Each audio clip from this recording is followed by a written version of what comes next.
Hi, I'm Codie Sanchez. Welcome back to the Big Deal podcast. When I first started out in finance, I was like maybe a lot of you guys. I was working nonstop. I kind of made some pretty good money, but I was spending too much of it. It's really expensive just to live once you get out of college. You're like, wait a second, I'm making all this money, but then I've got rent, then I've got a car, then I've got to eat. What I realized is that most people make really big mistakes early on in their career. And I did that too. So I thought I'd tell you what they were and how I would change them now. If I was going to make myself rich, have a ton of fun, and make myself really set up for my 30s, my first rule would be move fast, but take more detours. So my senior year of college, I took the second half of the year, and I spent most of it down in Mexico. I was a human trafficking journalist along the US-Mexico border, and I would cover something called Las Desaparecidas, the disappeared women in Juarez, which is right across the border from El Paso. And I saw things that I'll never be able to unsee. I saw bodies swinging from overpasses because at that time it was the Sinaloan and the Sonoran cartel, and they were going at each other. One of the biggest prison breaks that ever happened in northern Mexico was there when I was there. I would go to the morgue to check how many people were women. It was mostly women who were murdered, and I would try to figure out who they were and write stories about them. Maybe the part that I've never told is like, I had adventures. You know, I remember we were covering one of the cartels, and we went to this club in Juarez, which was kind of dangerous, which is like half the fun of being young is doing stupid, young, dangerous things.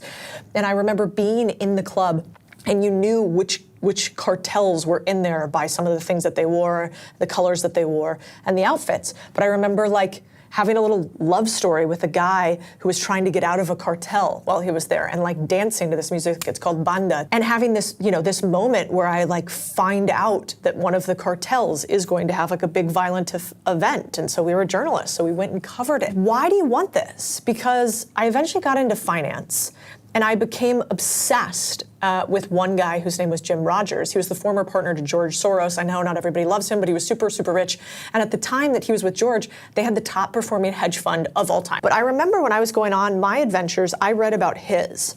And what was fascinating is one of the reasons that he's as big as he is today and as successful is he stopped working with George Soros, he gave it all up, and he moved to travel around the world. But I remember reading his stories, and he was saying, I didn't have to be that much smarter than anybody else. I didn't have to work that much harder than anybody else because I was doing things that nobody else could think of that led to money. His adventures are actually one of the main reasons why he became so successful. He learned how to see opportunity in emerging markets and think like, oh, if I invest, if I bring US dollars to this location, my dollar goes 2 to 3x farther.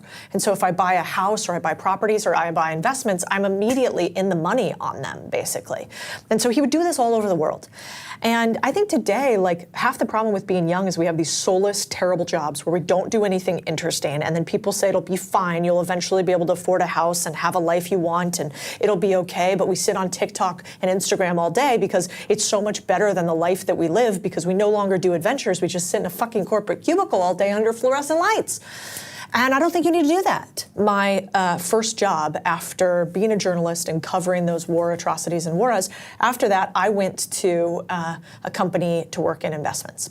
And I kind of hated it. I made a ton of money. So, you know, first multiple 6 figures, then I made, 7 figures.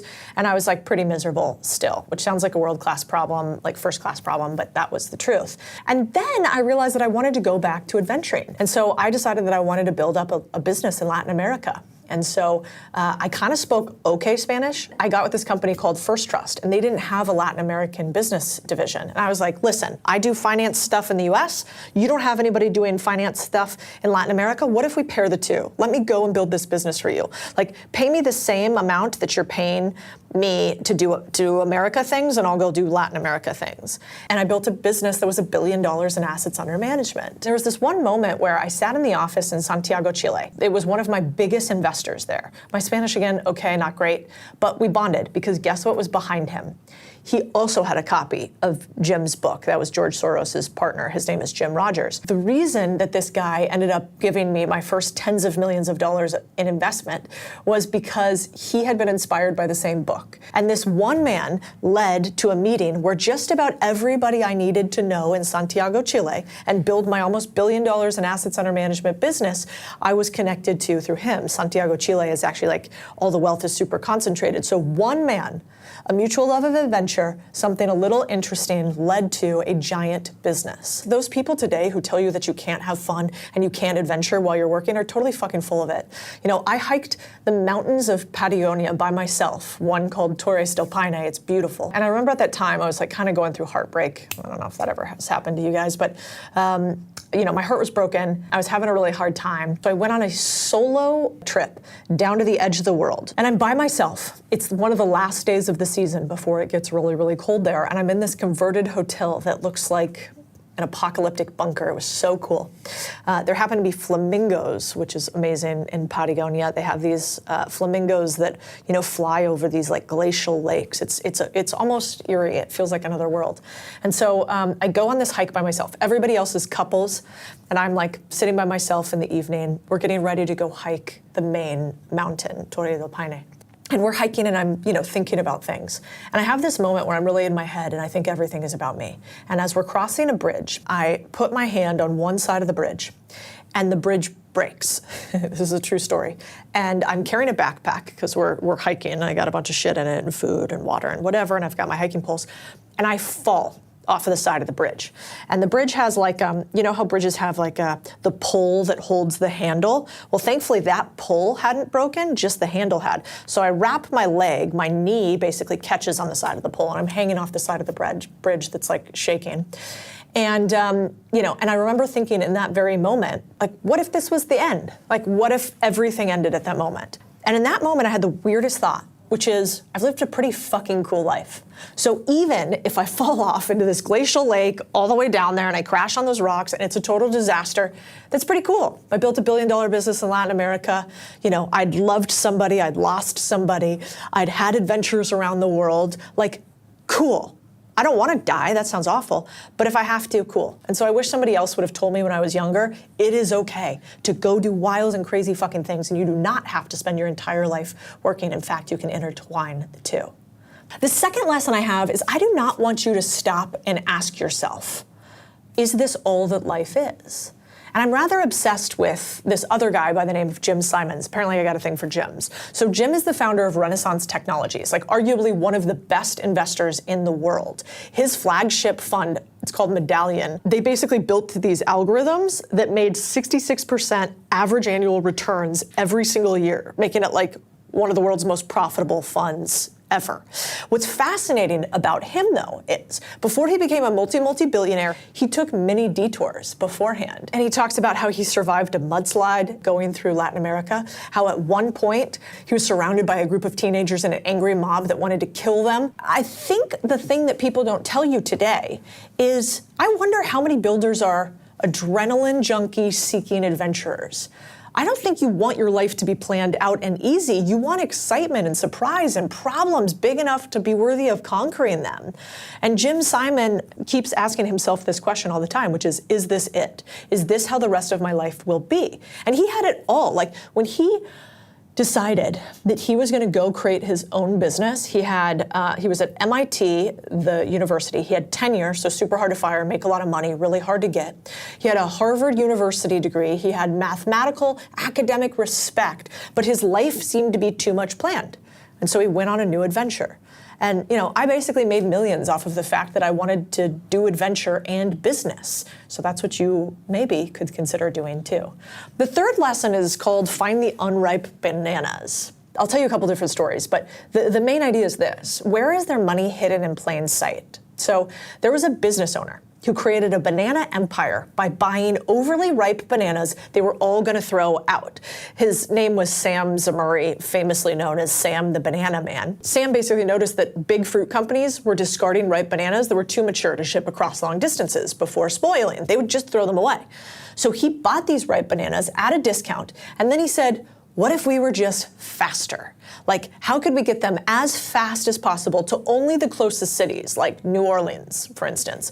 And then he sold them right before they spoiled for way less and turning a solid profit. So by the time he was 21, he had made over $100,000, which is worth, like, today, that would be millions and millions of dollars, and founded his own company, basically. And he later took over United Fruit Company, which was one of the most powerful corporations of its time. So he started with a few ripe bananas, then he built his own company, then he takes over one of the biggest companies in the space, and then he buys more of the other companies in his space. He was big on mergers and acquisitions. And I like this finding the unripe bananas idea, because it's the same with another company called Misfit Foods, where the founder basically went to an apple orchard, saw them like having bruised apples or apples that fell on the ground that still looked totally fine, and said, like, why are you throwing those away?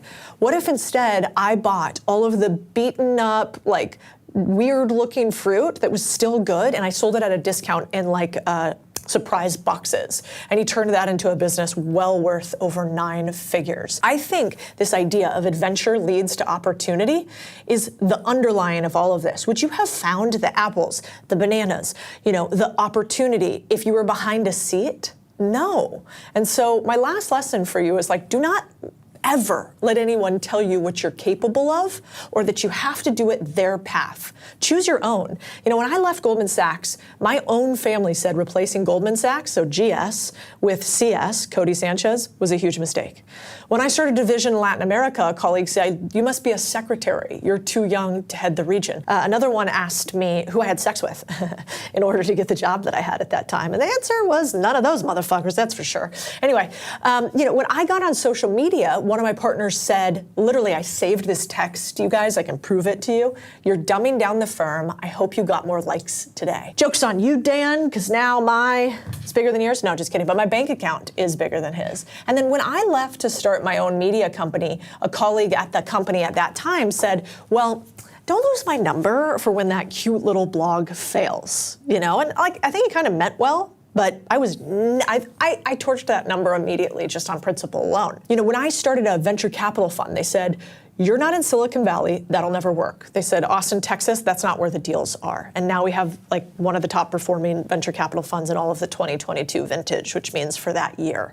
It's called Contrarian Thinking Capital if you guys want to see it. And then when I started buying businesses, the internet trolls said, they're going to make no money, you probably don't even own them, I bet you've never even been in a laundromat.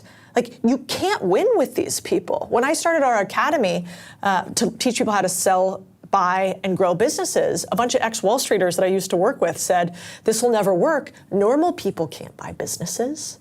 When I launched my book, if you guys have seen Main Street Millionaire, they said, just another internet guru, I bet it sucks, and it won't sell any copies. And then it became a New York Times bestseller. When I launched BizScout, which is our business and buying and selling marketplace, they said, it's just a knockoff of some of the others. It'll never get big. So the moral of the story is not that I've done all of these cool things, it's that every single thing I've ever done and every single thing you ever do, people will tell you why you can't do it. And why will they do that? Because, like, if you achieve that, then what's their excuse? Because if you do a big thing, then how come they failed? Because you become a mirror to a person they don't really like, which is themselves. I've never had somebody who was doing more than me, who is more successful than I am, shit on me on the internet, ever. And you won't either.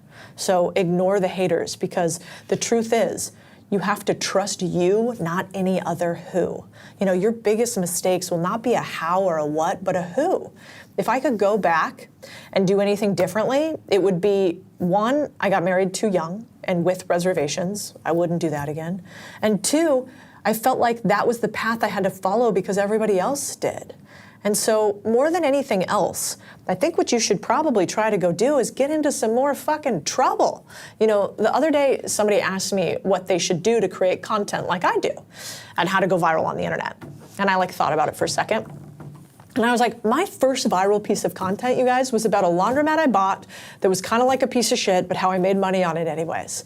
And the reason that went viral is I was doing it. I wasn't like, let me sit and think about 10 things young people should do today in order to become successful, as said by me, not a successful person. It wasn't any of that. It was literally, I'm doing this thing, I don't know, I think it's cool, it's hard to hide obsession. And so my response to this person was, if you want to be cool, you got to do cool shit. So like when you go do cool shit, your life is the content. You don't have to come up with ideas. You live it every single day. So like, do you really need to go watch another get ready with me video from somebody? Do we really need to talk to somebody else on the internet who hasn't done a thing that they said they're going to do, they said they did? Go get some experience, get some scars and scabs, bring back some stories. And then the content writes itself. You can talk about war because I was in a cartel war as a journalist. You can talk about going to Mexico and building a business there. And I remember walking in the presidential palace and trying to figure out how to sell them investments. Fun side story there that was hysterical.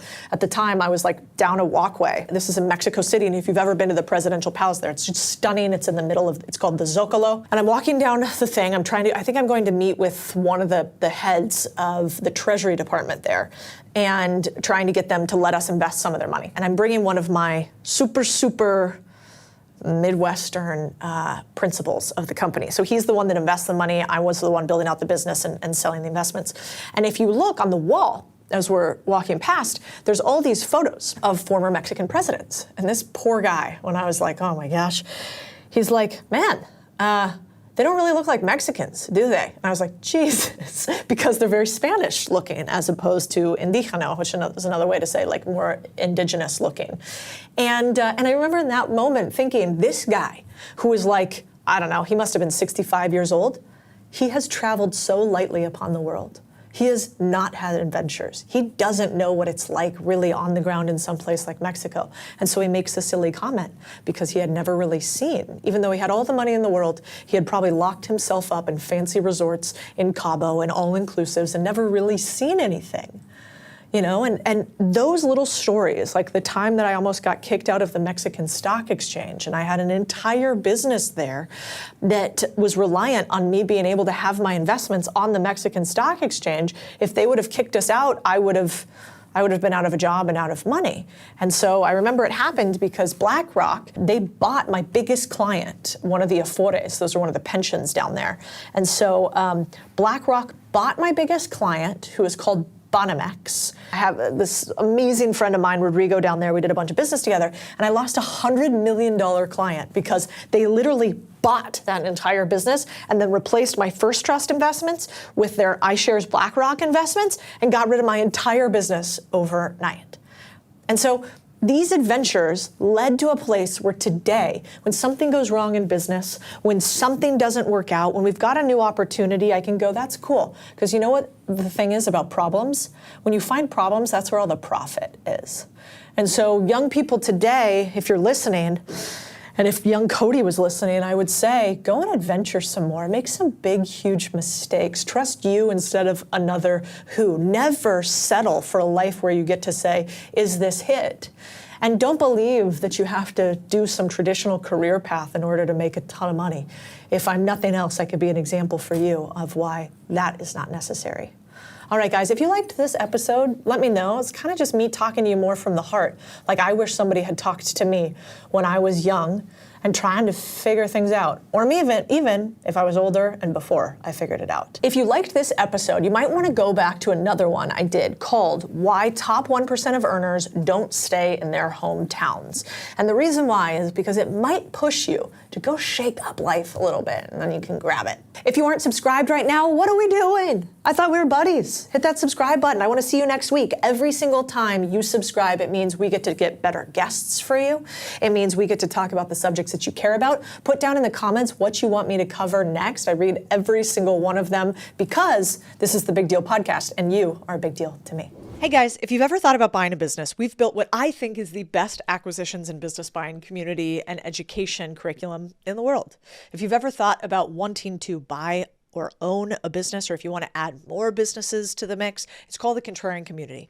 And what this is the goal is we give you the 3 things that the best business buyers use: your own advisory team, your own investment committee, and a deal team. We get together each week to review deals live and beat up all the deals that you're currently looking at, while you simultaneously learn the best way possible, which is called modeling, by seeing other people put together deals. This is how private equity buys businesses. This is how investment teams work. And we're stealing the methods from Wall Street and giving them to you. If this is interesting to you, go to click the link and you can actually talk to my team direct about if this is a fit or not. We can help guide you. The link is in the show description. By the way, if you're building a business right now and you're stuck or you want to break out to the next level, maybe you're not where you want to be today. Believe me, I've been there many, many times. I want you to know I got you. We help thousands of business owners a year figure out how to scale to the next level. One of my favorite mentors said, every level you have, there's just a higher level and a higher devil. And so if you've been in business for a while and you're doing 6, 7, or 8 figures, there's probably one thing standing in the way of your next level. That's why we host growth and scale workshops 4 times a year throughout the year in Austin, in Miami, in San Diego, and you may be a fit to come to one of them. If it sounds interesting to you to get help on how to scale your business to the next level, you can reach out to my team at the link in the show notes. We believe in you builders, but we also believe that it's a lonely road and you can't do it by yourself.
Everybody's getting sick, everybody's getting fat, everybody's getting anxious, and it's like progressively, it's like this hockey stick into illness. Meanwhile, we have access to all of the health stuff we could possibly have, but it's all minutia because you're not accessing like the wisdom of nature. You're like, sell me a supplement, baby. It's like, just go outside. And when you're inside, do inside more like you would have done in nature, like when people were healthy. I think you can talk about this. I can talk about whatever. Saw you doing some crazy training with Kelly Slater back in the day. Laird Hamilton. Oh, right. Whoops. Other surfer. Yeah. Like, what's the deal? Do these guys bring you in to do training with them? What does it look like to train with a surfer underwater to hold your breath for 47 years? How does that work?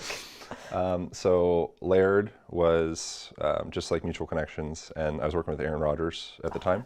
Yeah. So I went through all of his rehab and such during the season that he tore his Achilles. And Laird is neighbors with Aaron. And so we reached out to them and go over and just like do some pool training, just kind of like diversify the type of training. And also training with community is really helpful as well. And incorporating like all the metabolic stuff with breath holds and temperature regulation, all that stuff.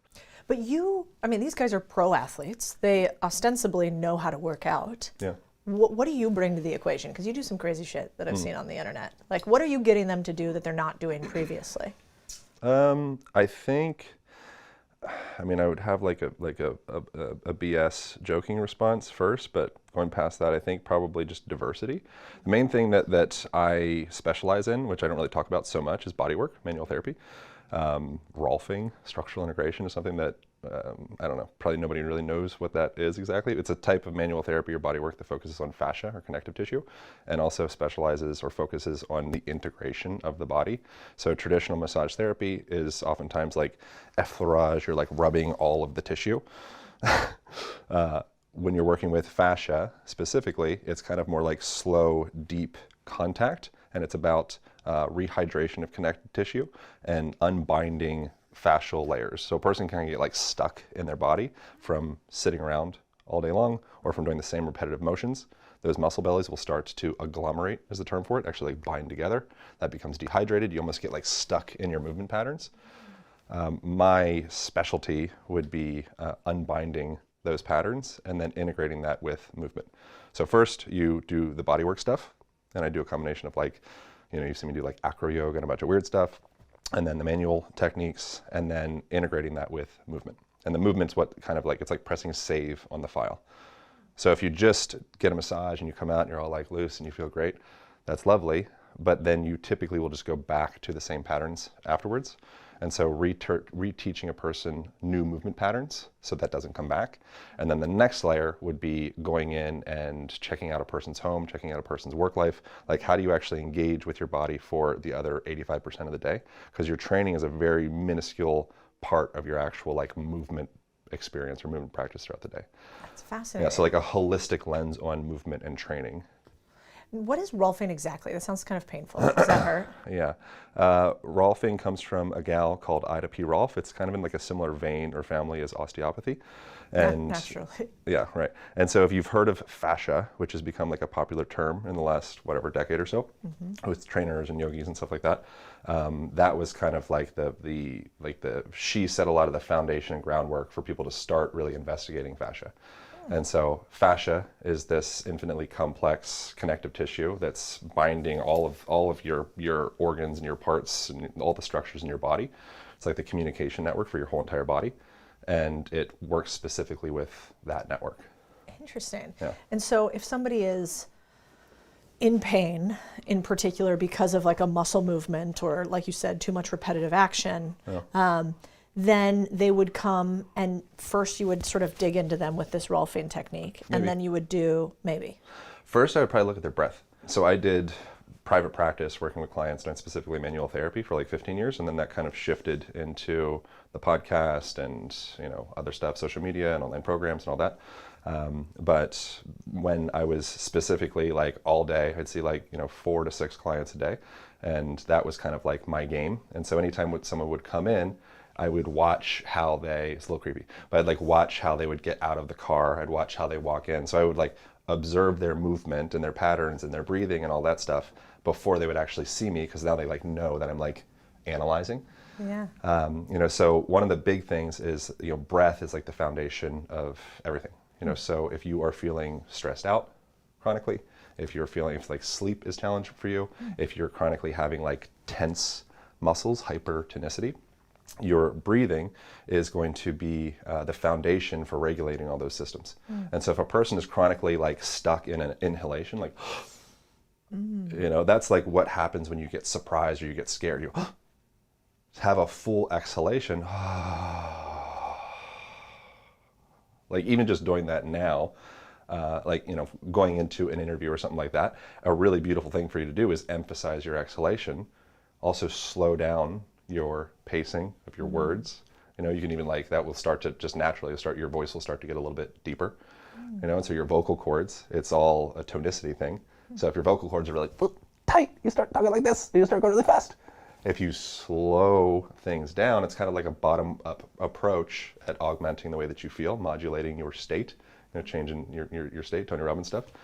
And so something as simple as that, like you can probably feel right now, even just me slowing down a little bit, just doing a sigh, because we're always attuning to each other, you know, and you're big with communication and rapport, closing deals, all that stuff. If we're communicating in such a way where I feel nervous, which coming into this, I was a little bit nervous because I want to like do a good job for you.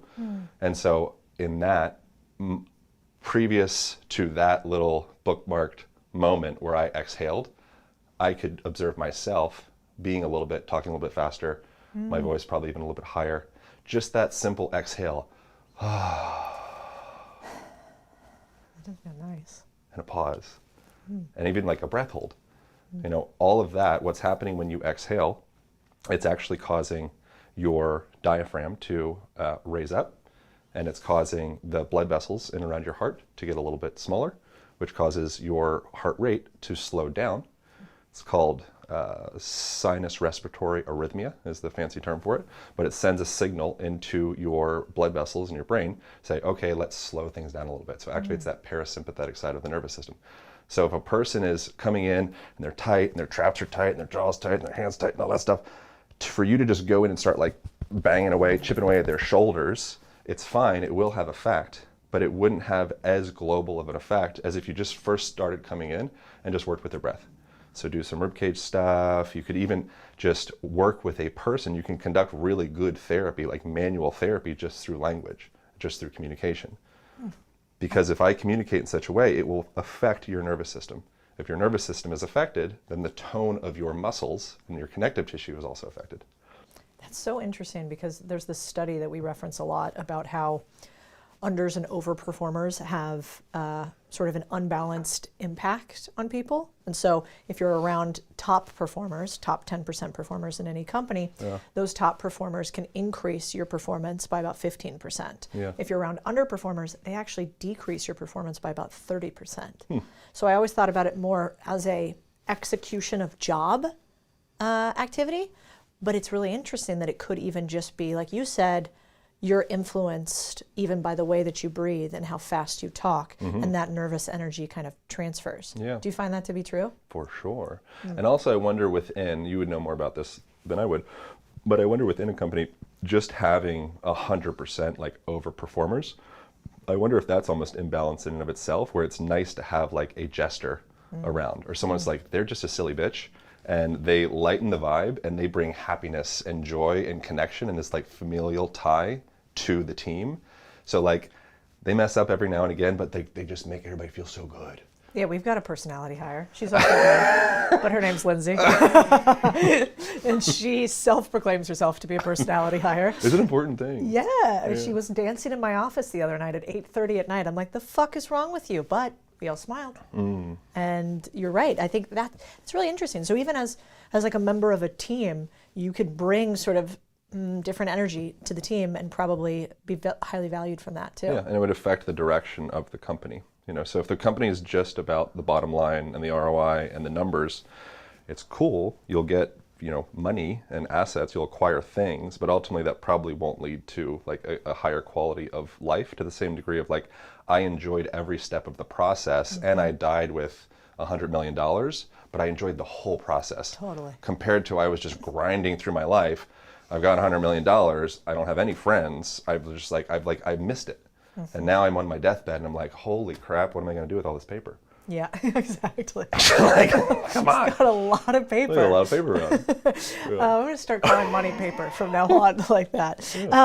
You know, I'm like trying to envision, you like walk into two huge celebrities, Aaron Rodgers or Laird Hamilton. Do they ever think it's weird when you bring these ideas to them? Like, how do you ease them in? Top performers just already know this stuff and they know it's important. Laird and Aaron, they're super like spiritual people. So for them, it's not irregular at all. For some people, you know, whatever, that other like big time celebrity type folk that might be a little bit more like linear that I've worked with, or just people in general. For them, it would be more meeting them where they're at. Everything is business, Neil. Like everything is sales, everything is rapport building. And so if I meet you where you're at, then you can trust me, because ultimately you want more tribe that's similar to yourself. And so similar, like a starting point would be like the way I dress. We just happen to be wearing the exact same thing right now. We're buddies. Yeah. So that's a cool thing. So already immediately there's a little, we already knew each other before and like had rapport and connection, all that stuff. But if we didn't, immediately upon connection, be like, I like her a little bit more, right? Because we like people that are like us. We like people that are like us. We want us to win, right? So we want our tribe to win, you know? And so then the next thing would be like matching the fingerprint of another person's nervous system, which sounds a little like poetic and wanky to say, but you know, the way the cadence of a person's breath is something you will naturally start to attune to. And you're going to attune to whoever is the most like alpha in the room. You know, and typically the most alpha person hopefully is the most calm person, because they're relaxed. They don't have anything to like hide or protect from. Unless they're a king, in which case then they put their throne in the back of the wall so there's nobody behind them and they can see, you know, all of the minions in the crowd and there's like a threat. They might be a little more stressed out. But if you're leading like from beside and you're actually like a leader that's you know, respects people within them, probably you're pretty calm because you don't feel like people are trying to like assassinate you. You know, so that would be something that you're naturally going to do to bridge connection with somebody, is you're naturally going to start to mimic their breathing pace, right? So that's something that's pretty interesting. You're going to naturally start to mimic their facial gestures. You're going to naturally start to mimic their body language. You know, so if I go into a room and people are, you mentioned like tech neck stuff. If people are kind of like slouchy and tech necky and, you know, maybe they haven't been outside very much and they're like, the skin's pale and they're drinking a bunch of BPA or whatever, I don't want to come in and be too like full throttle, chest out, you know, Jack tan, glass water bottle, spiritual crystals. It's too much, right? So I need to like wind it back a little bit. I need to kind of like, okay, I got to fit in a little bit, like calm down. You know, it's maybe a little slouch is fine. You know, I don't need to be doing like some pigeon pose in the middle of the meeting. Like I can kind of like relax into this a little bit. And then we build connection. And then from there we go into like, okay, now I have something to share with you. And so if a person that's more type A, you know, structured, then for them, it's going to be like, okay, we're going to go through, we're going to do blood testing, and we're going to give you lots of like documents. We're going to set goals, and we're going to measure your calories and your macros. And, you know, we're going to give you a structured program and something you can follow and trust. And then from there, once we build that bridge of trust, then we can start adding some of the other like esoteric principles. That's wild. So you probably are incredibly observant with people, like just extreme body awareness, like very observant naturally. Is that part of? I think we all are. I just put language to it. Interesting. Yeah, that's what's governing the way that we communicate. You know, there's like, I don't remember the specific, I think it's the 55-38-7 principle of body language. Is the suggestion is that 7% of our communication comes from the actual words that we're saying to each other, and then 38 is coming from the tone of the way that we communicate, and then 55 is coming from body language. And where that is relevant is if there's conflict between the two. So if you're just talking to somebody on the phone, obviously it's going to be a little bit different. But if you're in communication with somebody and I'm telling you some words, you know, I'm saying like, you know, I'm a big fan of you, you're doing a really great job. But maybe I'm saying that in a tone that is kind of like fast or high pitched, or maybe my hips are facing the door, maybe I'm like a little bit fidgety. You're like, I don't trust this person. You know, so that little 7% of the actual words you're saying is significantly less than the tone and the body language.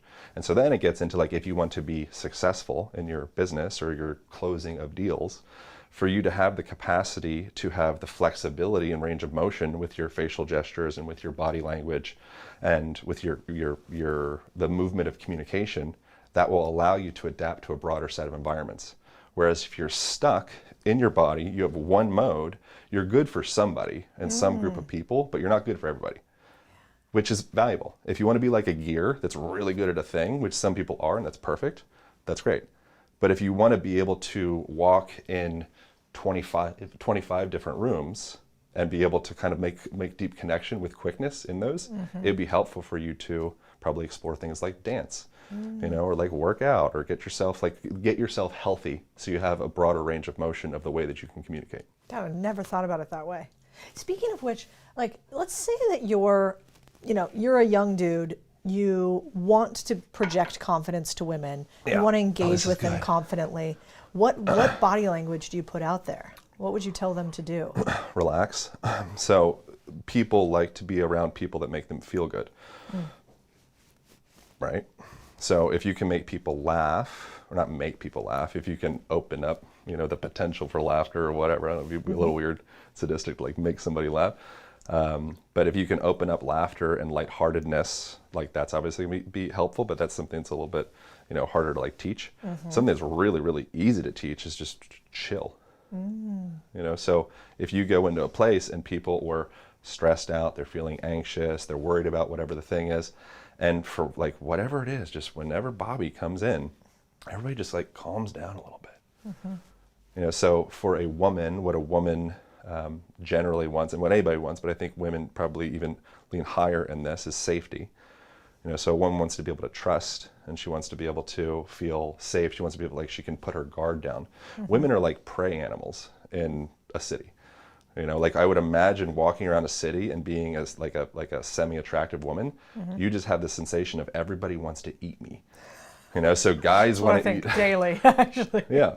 Yeah. You know, and I think there's probably a lot about women that men don't understand and will never be able to understand because they don't actually understand. Like, to me, I actually look forward to the idea of someone breaking into my house because I have a gun like sitting underneath. You're a psychopath. My husband's just like this. A lot of guys are. So what have you fantasized this out fully? Like, have you thought about like what would happen? Last night. So what's the protocol? I was on the phone last night. I was talking to somebody. I'm going to Miami for the winter, and so I have somebody that's going to be staying at my place. I'm talking on the phone. I'm naked. I'm in my bed. We're talking, and we're just like BSing about whatever. And I hear something downstairs. I'm casually talking on the phone. I reach underneath my bed. I grab my gun. There's like a little flashlight thing on it. And I'm walking around the corner with my gun as I'm having a casual conversation with the girl. That's not what a woman experiences. Nope. That's not. I'm not like, the thing is, it'd be better if I was naked. I don't want to walk. I mean, I do have a gun. So that is part of it. But no, Chris, my husband, has a full projection of what he will do. I think about it several times a week. I'm not embellishing. Wait, I have another man question. Do men also often think, I have this friend Sam Parr, and one of his favorite things to talk about is he goes, you know, when I'm in a meeting with people, sometimes I just look around and I think, I could beat them all up. Is that all the time? Wow. Particularly less if I'm, so different things bring out different personalities. Right now I've been obsessing more over boxing and kickboxing. So that it's almost like you have this like imprint of your body if you want to like punch and kick, and you start to see the world a little bit more aggressive in a way. Yeah. Jiu-jitsu is a similar thing. If I'm training jiu-jitsu a lot, which I haven't for a while, but I used to, it's a similar thing. Like, you're just looking and you're like, okay, I can grab their wrist, do a little wrist lock, or I can come up behind them and like rear naked. And 100%. it's just, I think it's just like boredom, really. We have so much time on our hands, you know, and our brains just want to create. And I think men naturally want to protect. Men want to feel purposeful. And like the highest expression of purpose in like an immediate sense for a man is I can protect a woman physically. It's like, it's like the thing that most men, no matter their size, big, small, whatever, like they're praying for that moment to be able to, it's just like a dog. Like we both, you know, we recently did the thing with Mutt Love and all that, and I've been fostering a dog. What she desires most is just to feel like she was purposeful for me. So she barks and all that stuff. She doesn't really care about somebody out there. It's just she wants to like show up for me and protect. That's what a man wants to do for a woman. That's such a good point. Yeah, that was really cool, by the way. We should give them a shout out, which is Mutt Love Rescue for Belgian Malinois. And you were really cool. I posted it on my Instagram and was like, we're trying to get 10 puppies fostered. It was like breaking my heart too, because they're beautiful, intelligent dogs. And we had a hell of a time getting them fostered. And you were one of the very few people that are like, I'll take one. Yeah. And it's not like your lifestyle makes that easy. It's not like you aren't traveling around all the time and with stuff to do. And I thought that was really cool. Yeah, like very you additive. just, yeah, well, a lot of people talk about all the reasons why they can't do things, and Yeah. that was not you. Yeah. So Something else that's interesting is I'm holding this tea. Have you heard of any of the research where when people hold like when they read a resume of someone and it's from on a heavy, thick, what's it called, clipboard, they will perceive the resume as being like weightier and more sturdy and like more trustworthy. It's a similar thing if there was research done with people holding a cold beverage versus holding a warm beverage. Yep. If those were holding, this is very clever, I mean, you guys didn't do this intentionally, but me holding a warm beverage right now, based on the research, would cause me to have more of a sensation of perceiving the world around me, including like where I'm projecting my focus being you, Yeah. as being more warm and like open and like, whereas if I'm holding like an ice cold lemonade here, I would see you as being, I'd like project the lemonade onto my world around me. Yeah, So, I've actually heard that research, but I've never thought about using it. That's actually quite clever to think about, and if you bring people into your sphere, can you have warmth? I think about it, actually that's not true. I always have a warm coffee when I film because I'm pretty in my head and linear, maybe, as you would say. And so a lot of the stuff that I talk about is like deals and money and that can feel harsh and it can feel cold and it can feel mean, maybe even. And so when I hold a warm beverage, then for some reason it reminds you to smile on it. Yeah, I used to have a sign that Samuel made for me, my videographer, that just said, shut up. What did it say? It said, smile, bitch. Nice. Because I just wasn't, I was like, and then the next step is blah, and that's not really very, you want to, even if you're going to learn from somebody, you want to like them. How do you infuse the way that you project yourself would be like traditionally a lot of like the masculine principles and the ways like business. How do you infuse, and masculine and feminine is just like a concept, it's not like an actual thing, and it doesn't relate to sex, but masculine, directive, head of the spear, get things done, show up on time. Feminine, colorful, nurturing, show up 25 minutes late, like it's all good, I'm just here for like love and beauty. Both men and women share those things, has nothing to do with sex. How do you infuse femininity into your life? It's hard. It's really hard. I think I talked to you about this when we did that workout. I'm like, I'm trying to be more feminine, which sounds like the dumbest thing ever to say. Yeah, you can't, but so that's masculine. Yeah, exactly. I'm trying to be 4 feminine. steps to being a They're female. like, okay, well, we got to rework that. Exactly. It's not going to work. But you know what I've found a lot of times is like when you want to feel something, just pretend you feel it. And then you often start to feel it. And so I like, and I felt that with like, I don't actually care about makeup and hair and clothes very much. Yeah. And I really didn't when I started. I kind of thought it was like a waste of time and like I look the way that I look and like I'll do whatever. And then I realized it's not very feminine and also like maybe I could play with it a little bit. And so then I started doing more makeup and hair and like playing around with jewelry and getting my nails done. And so I started doing these things that are perceived feminine so that maybe I would feel a little bit more feminine coming into it. And then I ended up like loving it. And I had a lot of, I had fun with putting it all together and sort of the creative aspect of. So the funny thing is like when a person is quote unquote like faking it till they're making it, they're moving themselves into those positions, which isn't fake at all. And you are modulating your nervous system, your breathing patterns. You'll choose maybe textures that you wear, maybe more like soft and fluffy, or maybe they're kind of like sleek and sensual and you can like feel your body. You're like more touchable for the, other people, like hopefully your partner or whatever, and as well as yourself. It actually physiologically changes your state, which ends up augmenting the way that you think and the way that you feel. And so it's actually like a real structural, tangible thing, the faking it till you make it. You're creating physiological change in that process of quote unquote faking. You're not faking anything. You are the conductor of your physiology and your thoughts and your feelings and your emotions. And so if a person is feeling a certain way, which, right now, it's like I was reading this morning about like Americans, probably, the Western world going through like a friendship recession where loneliness is becoming more and more prominent, particularly around young people.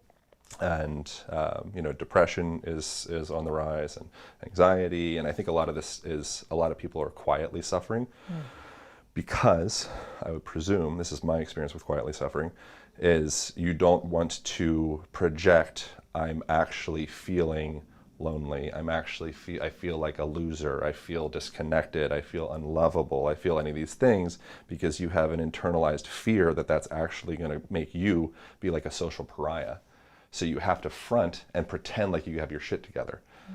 And then you're around people because we're always rapport building and we're always attuning to each other. So now you cause other people to put a front up. And now you have these superficial, vain, plastic relationships when underneath what you really desire is just to feel safe enough to be vulnerable. Yeah. I think you're very right on that. You know, and it's interesting because I think, you know, we talk a lot about community, obviously, because we buy community businesses, we buy small businesses. Yeah. And I think one of the biggest things that we've done to our society today is that we've kind of like sucked the soul out of everything that used to put us together. And that's to be a gross generalization, but think about it. I mean, I talk about it with the team. I'll buy any of their food that they want, you know, while they're at the office working or whatever, coffee, you know, lunch, whatever, but not from a big corporation. I'm like, if you want a coffee, it's not from Starbucks. Yeah. It's from the local coffee shop. And the reason why is because you feel, or at least I do, when I go into a Starbucks, they don't spell my name right. The place feels devoid of community. It used to be a third place. It no longer is. But when you go to Persian Cafe down the way, you're like, oh, like, I remember, hey, Sally, good to see you again. And like you run into a friend there and it feels communal. Yeah. And I think we've done that, at least from a business perspective, in a big way. And I think that trickles down across everything in society. How important do you think, one, I'm also noticing that you're crossing your legs as well, which is great.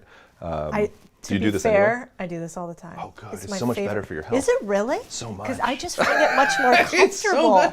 It's so dumb that we sit, like your legs, your feet, your whole lower compartments are so far away from your heart in this position. Well, that's true. Why does that matter? Well, it's helpful for circulation, it's helpful for digestion. Like you want to get your blood back up in your center, right? And then also being in that position, there's nothing wrong with sitting. Like sitting's fine, and a chair is nothing wrong with a chair. It's just a tool. It's just the body needs some level of semi-perpetual like agitation to be able to circulate. You know, so there was another point that I was going to say, but this is also, I think, relevant and valuable. Like one of the things that's really important is we have these waste management systems in our body called our lymphatic system. And the places where your lymphatic system has the high concentration of lymphatic glands are in places of a high volume of movement. So back behind your knees, in your groin, in your hip area, in your abdomen, in your shoulders, in your neck. These are all places that just through evolution, they were placed there because naturally you would be walking across the plane or wherever the heck you're walking at, depending upon your belief system. You would be kind of rinsing out those anatomical positions in the body through movement. So you're going like this with the rags today. So you're naturally running your waste management system. That's like the garbage collector picking up all the old trash all day long. A person can start to get toxic and sick just in their own sedentariness. And so when you're sitting in that position and you're chronically flexing those positions, you're crimping off all of those valves and all of the precious tissue, the glands and such, in the hips and in the knees and in the, you know, the neck. You have the forward head posture stuff and you have the shoulders rolled forward, all that stuff. You're literally taking all of those plumbing systems, all those pipes, and you're going, and then you're wondering why you have fill in the blank form of dis-ease, like you're toxic. And the way that you circulate your toxicity is through movement and expression.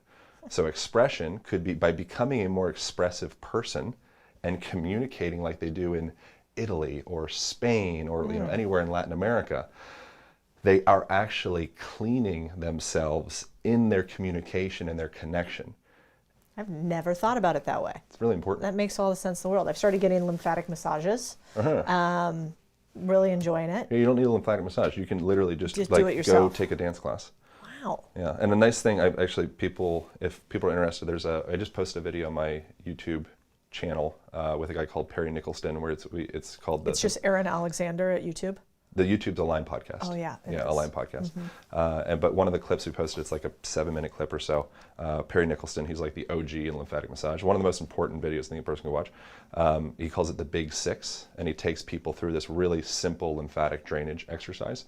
And it's really simple. You rub along the collarbone, you rub around the armpits, you rub around the stomach, rub around the groin, rub around back of the knees.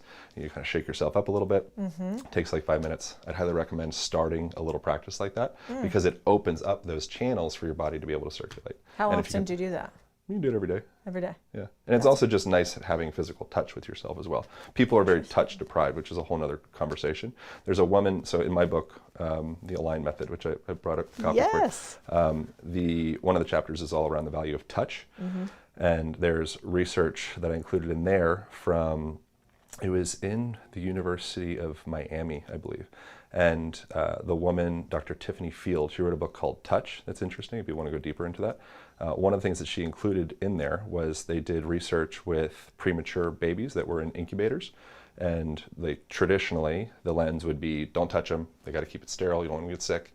And so what they started to introduce is like, I think these children need like the most human thing, which is love and connection and that sensation, that deep visceral sensation of safety that arises from like, oh, I'm safe with you. Like I have mother's contact. What they did was they introduced, it was just 15 minutes, if I remember correctly, 15 minutes of little like baby massage twice a day. And they found that the babies were able to grow, I think it was like 2 times faster. And they're eating the same amount of food, but suddenly just all of their systems, they go up into like, oh cool, like we can heal, we can grow, we can go into that parasympathetic rest, digest, heal, repair state because we feel safe.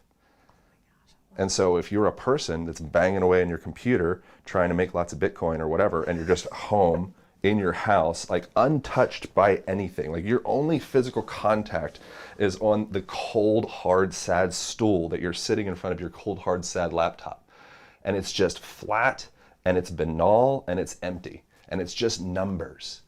If you're in that place, what you really need is a hug. You really need a hug. I think this is a message for like all of X. Like every single person on Twitter needs that, actually. It explains so much. It would be very helpful. You'd probably care less about the numbers on the screen. And that's what happens. If you're more, there's a book by a guy called Daniel, I think it's Daniel Mickelchrist. It's called Master and His Emissary. And it's about the left hemisphere, right hemisphere dynamic. And the left hemisphere is more like that kind of male, dominant, rational, get it done. Right hemisphere is more creative, expressive. Let's just, throw paint in the wall and go take a vacation and have fun, love each other, and then we'll die someday. This is going to be great. That left hemisphere, masculine, spearhead, get it done. What happens is if that gets too much momentum and it gets too loud, it drowns out that side of like the nurturing and the love. Yep. And so a person will become addicted to the numbers on the screen, and they'll become addicted to the concept or illusion of winning while they're potentially hurting themselves, hurting those around them, hurting the environment, hurting their community. But it's because they feel empty. And what they really need is love. And then they start making decisions like, you know what, I don't want to support that big evil corporation because I don't care that much about the bottom line. Right. Like I want to support people that I love and care about, and I want to feel loved and cared about, and I want reciprocity, and I want connection, and I want to take care of all of the world. Like that's of a higher value to me than, netting an extra, whatever, $100,000. Is that why you're a long hugger? Yeah, I think it's a little selfish. With everybody? I gauge my hugging off of other people. If it's for you, I'm like a midway hugger. Okay. I just kind of like subtly try to like respectfully nudge. I'm like, you push my hug boundaries. I'm kind of like I'm here for more if you want. No, okay, we're good. We're good. If you push it and you're uninvited, not good. Not good. Not good. Okay. And then how long is the longest hug that you do normally? I've had some good 30-second hugs, I would say. 30, 45. Because what's nice is, and this I wouldn't want to do this if they're like deep breathing with each other too. So I think that's where I draw the line. So there's a term. I lived in Hawaii when I was 18. I moved to Hawaii, you did a podcast with Brian Callen recently. He's hysterical. I did a podcast with him. I don't know, years ago when I lived in LA. Oh yeah. And one of the things, a joke that he mentioned, we were like talking about traveling. He was like, hashtag world traveler. How we're like subtly. Name dropping, subtly, I live in Hawaii, no big deal, all trying to like validate. There, or in Hawaii, they call white people haole. Oh, yeah. Haole means without breath. And so the white man that came, I think it was like Cook or whoever, came and kind of like pillaged and killed and kind of like took the land from the Hawaiians. There's probably a lot more details to it than that. they would not greet each other the way the Hawaiians would do. The way the Hawaiians would do is they would go up and they do like a little like connection with each other. We're not going to do it, but they do like almost like a little Eskimo kiss, and they would exchange breath with each other. So we'd say, "Oh, hey, how are you doing? What's going on? How's the day? Let's get to work." Wild. Yeah. Every time. I We would mean, probably I never be a lived lot in Hawaii more in the chill of a 1700s, but society.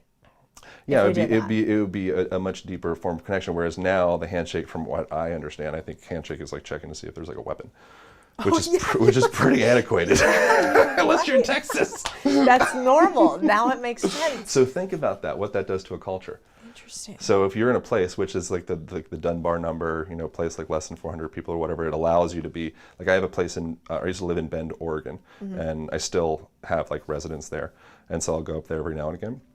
And Bend is a place that I freaking love because it's kind of like a little like Hawaiian Eskimo type culture. It's a small town. People really care about supporting local. Yeah. They really care about like doing right by each other. Like you could literally in Bend, Oregon, you could walk up to somebody randomly on the street and be like, "Hey bro, I'm having a rough time. I lost my wallet. Could I borrow $20? I bet you 35% of the people that you walk up to be like, "Of course, keep it, no problem." And it's like that type of place because like I know that I'll see you again at some point, and like you are me. Wow. In a way. When you get into a big metropolitan city, people start talking faster, people start walking faster, people start bumping into each other. It's like, I don't have time to apologize. I'm never gonna see that person again, screw them. Yeah. What that ends up doing is it reflects back on yourself, I think, as well, and probably, you know, would make you feel a little bit more like alone in the world. That's a little bit of like presumption and projection, but I would think being in a place where you feel like the safety of the whole entire community in town, where it's like you have the time and space. If I say hello to somebody, I actually want to connect with you. I want to like feel you, and then we'll get into whatever we're doing. Compared to like, I want to check you for weapons, and then we'll move on. Come on. That's true. Well, these days too, I feel like I have to ask, That might be a like, little bit of a stretch, are you but- a hugger? You know, I'm like, Oh yeah, because that's what I do. I say, "Are you a hugger?" Yeah. And then I say, "Are you a lung hugger?" No, you don't. With the eyebrow raise, I have Botox. I don't think you can do it. But like that, I don't know. You know, you're a good-looking tall dude. I'm sure that works out for you many times. I received that. They're like, yep. I love how Aaron talks about energy management, how the way we move, stand, and breathe either fuels us or drains us. That philosophy carries over into finances too. Domain Money is about optimizing your financial energy and helping you do all the smartest things for your money. Instead of trying to DIY your money plan, their team of expert certified financial planners create a strategy tailored to what matters the most to you, freeing up your time and mental bandwidth. It's like having a trainer who ensures every rep and every movement counts, only this time it's for your financial future. Here's the best part. You don't have to waste hundreds of hours trying to figure it all out. Get all of your money questions answered and have a clear step-by-step plan tailored to you. And if you're ready to start making the most out of your money, we're offering a free 30-minute session to show you how. It's time to make the smartest investment of all, yourself. Go to domainmoney.com/Codie Sanchez to book your free strategy session today. So, I was reading something from Brian Johnson the other day, and he was saying that poor posture is killing us, and also that bad posture makes less people want to have sex with us. Is that true? That's probably true. Well, the bad one, it's not a moralistic thing. It's just what are the results that you're seeking. So if you put like a moralistic judgment on something, you'll probably put yourself into a double bind, and you'll create like this feeling of like guilt and resistance and all that stuff. So it's like another energy of contraction, which will actually perpetuate disadvantageous posture. Yeah. You know, so if what your intention is to allow your body to circulate all of the vital fluids and open up the nervous system to be able to conduct itself and send signals efficiently, and to allow yourself to be in a place of balance and allow your central nervous system, i.e. your spine, to be able to again, some like nervous system, be able to convey that information from the guts and, you know, the rest of the body and the skin, all that stuff to the brain and vice versa. You'd really want to clear those channels and open up space. And the way you would do that would be by creating balance or neutrality. And so if the neck is chronically in that like jutting forward position, you're crimping off. This is like it's like a main super highway It's the confluence of all of, it's your brain trying to reach down and send and receive information. 80% of the information from your vagus nerve, which innervates all of the organs for the most part, is actually coming from the organs to the brain. So you're receiving a tremendous amount of information from the body to the brain. You're not just brain-based, you're very body-based. Every person is a thinking body. They're a thinking, feeling body, like a sentient body. You need to innervate and enliven the body in order to support the function of the brain. Dance, there was research done from Albert Einstein Medical College that they were measuring which type of activity would be the most effective for staving off cognitive decline. And they found by far dance to music with a partner is the best thing a person can possibly do to stave off cognitive decline. Wow. Latinas get it, huh? Yeah, they get it. I liked the dance move because one time I saw you do some crazy shit on Instagram, which good. was you, a stripper pole, dance moves. Oh, did you see that? I don't even remember what that was. That was a while ago. Is that part of the dance that you do? Big stripper guy, yeah. Really? Yeah, I was actually a burlesque dancer. What? Like for an audience? Yeah. Okay, tell me about that. Performed in Portland. Tell me about that. It wasn't professional. I think I earned $40. You killed it. Number one burlesque in the country. But I invested in Bitcoin. So now you're rich and moving to Miami. This all tracks. Yeah. Interesting. So why the stripper pole, or is that just something you think is fun because you're strong, so you can like lift yourself up? Stripper poles are awesome. Any form of dance is amazing. Dance is one of the best ways to circulate in an abstract way. So what happens is people end up, and you're also connecting your body to rhythm, which is a whole another element of cognitive connection. So if you're just going to the gym and you're like struggling through bicep curls and tricep extensions, it's great. Like metabolically, you're having effect and you're releasing more BDNF. It's like the miracle grow for the brain and neurons and all that stuff. And you're circulating blood, and you're releasing endorphins and like all this like feel good stuff. But it's still kind of like dumb, So you're just pumping the system. So it's kind of like sometimes if I don't have time with the dog, I'll just take her for a run on my bike and we'll just run for a while until she gets tired. That's one version of exercise and movement to like get out the stuff within the dog. Then there's another version where she can actually go out and she's like in a field and she's chasing squirrels and she's abounding, over limbs and logs and all that stuff. Or we're like training her, and that's turning on all of these other gears within herself. Dance is one of those amazing things where it's like this shotgun. It's like this perfect electrical storm of all of the information that your body needs to grow and thrive. Interesting. So Zumba in. All of it. Any form of dance I think is fantastic. If I had one like movement modality, practice or whatever that I could do for the rest of my life, it would be having access to all the forms of dance and probably like calisthenics. Interesting. Resistance training really important for bone density, but if you're doing dance, I would cheat and say, well, I can pick people up. But you're pretty buff. Is the way that you get strong dance, or do you have to lift heavy weights? No, I do all the things. All of them. Yeah, Okay. Yeah, I do all the things. Now, what about, we were talking about posture, but where I wanted to really get to was your work setup. The way that, in your mind, this is good. A perfect desk work setup, what does it actually look like? There's a company, technically, I think I might be a part owner of them, which you like, but it's a very small percentage, so it wouldn't affect me at all. Okay, we need to work on your distribution. Yes! Yeah, like technically I might. We did a thing, but I think it was I don't think it was like a major thing. We were like in conversation with him. But the company, I'm not saying this because of that, but the company's called Appeal Design, is the name. I have one at my house. And it's a sit-rise desk, so it goes all the way to the ground and all the way up to standing. Yeah. So that's really great. So the solution of like the standing desk is still a pretty sedentary position, and you're still like pulling all of your fluids and lymph and all the different things down into your lower body. So if you could sit on the ground, which I know is like absolutely insane for some people, except for like every healthy country across the planet forever. Like so the places in the world that spend time on the ground with regularity, where it's just normal, they have minimal to no incidence of osteoarthritis in the hips and the knees. Pelvic floor dysfunction is like not so much a thing. Fall risk is the #1 leading reason for elderly needing assisted living. And if you are getting up and down off the ground with regularity, like evolution or God or whatever your belief system designed you to do, none of that is a thing. Like we're just failing our bodies. We're just like forgetting about our bodies. And it's so easy to go back to some of those like quote unquote like it's not ancestral. It's just like being a human. Yeah. And so I think it's weird when the idea of a person being able to like get up and down off of the ground is like a thing. That just to me indicates how far off we are and how like far gone. It's like, holy, we really need to turn this thing around, because that's not okay. And so within that, when you're on the ground, like digestion is better, there's more blood, it's closer to your heart, it's easier for circulation. So something that I would recommend would be setting up your workstation. One, if it is a standing desk, then get yourself some different tools so you can change your hip positions. So get yourself, like, it could be literally anything, a ball, a rock, some like anything, to a stool, so you can take your sacrum and your lower back in and out of extension. So you can raise a leg up, put yourself into flexion on that side, and just kind of like oscillate and like pumping the sacrum is very important, and also pumping the knees and ankles.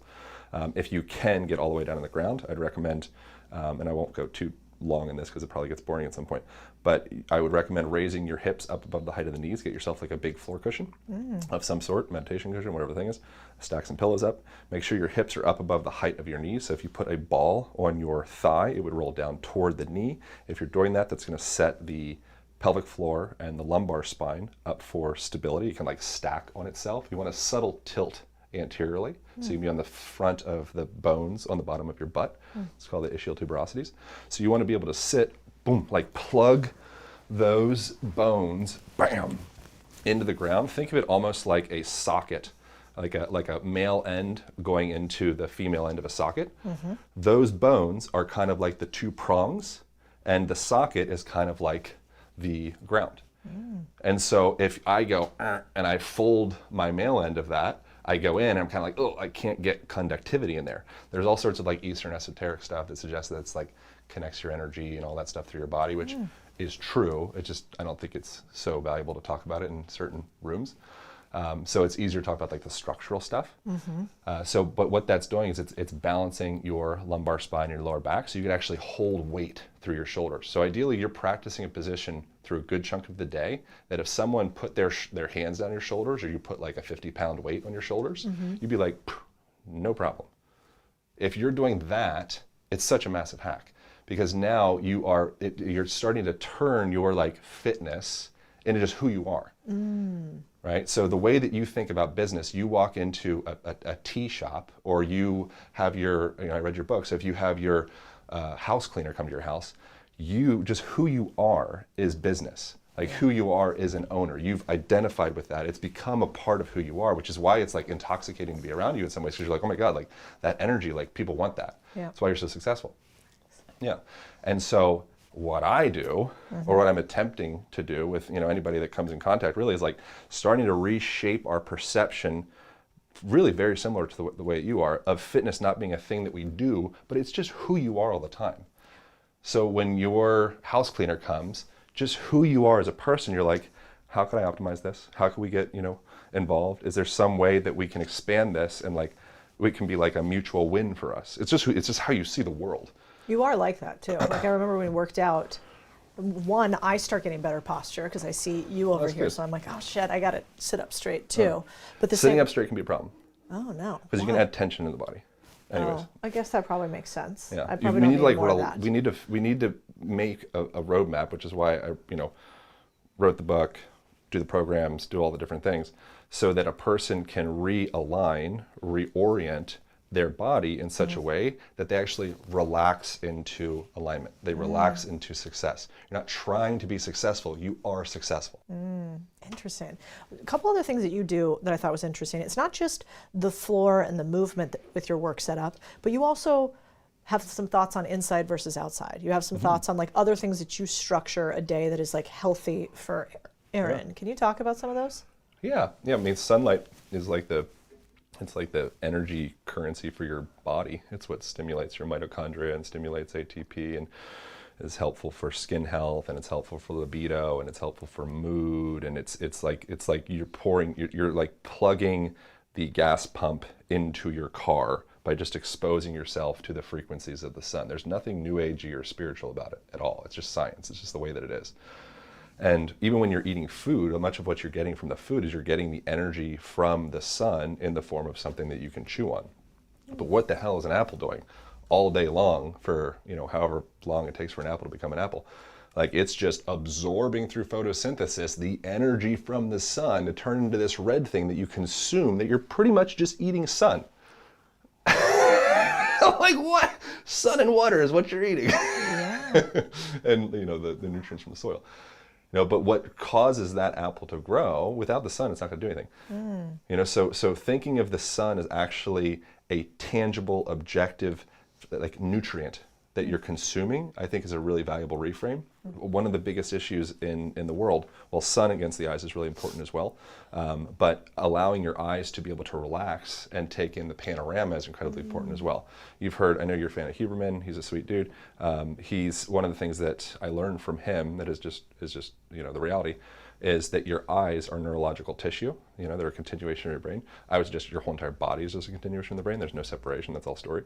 But your eyes, when they are going into a panoramic view, i.e. they're taking in the whole room, you're kind of like just spacing out, that is sending a signal to your autonomic nervous system that it's safe to be calm. So you'll probably notice if your eyes relax, you look up into the clouds, you look up into the trees, you're just taking a brisk walk, and you're just kind of taking it all in. You will probably notice you'll calm down. You'll probably notice exhalations get a little bit longer. You'll probably notice maybe your pacing of your language slows down a little bit. You're just kind of like, oh.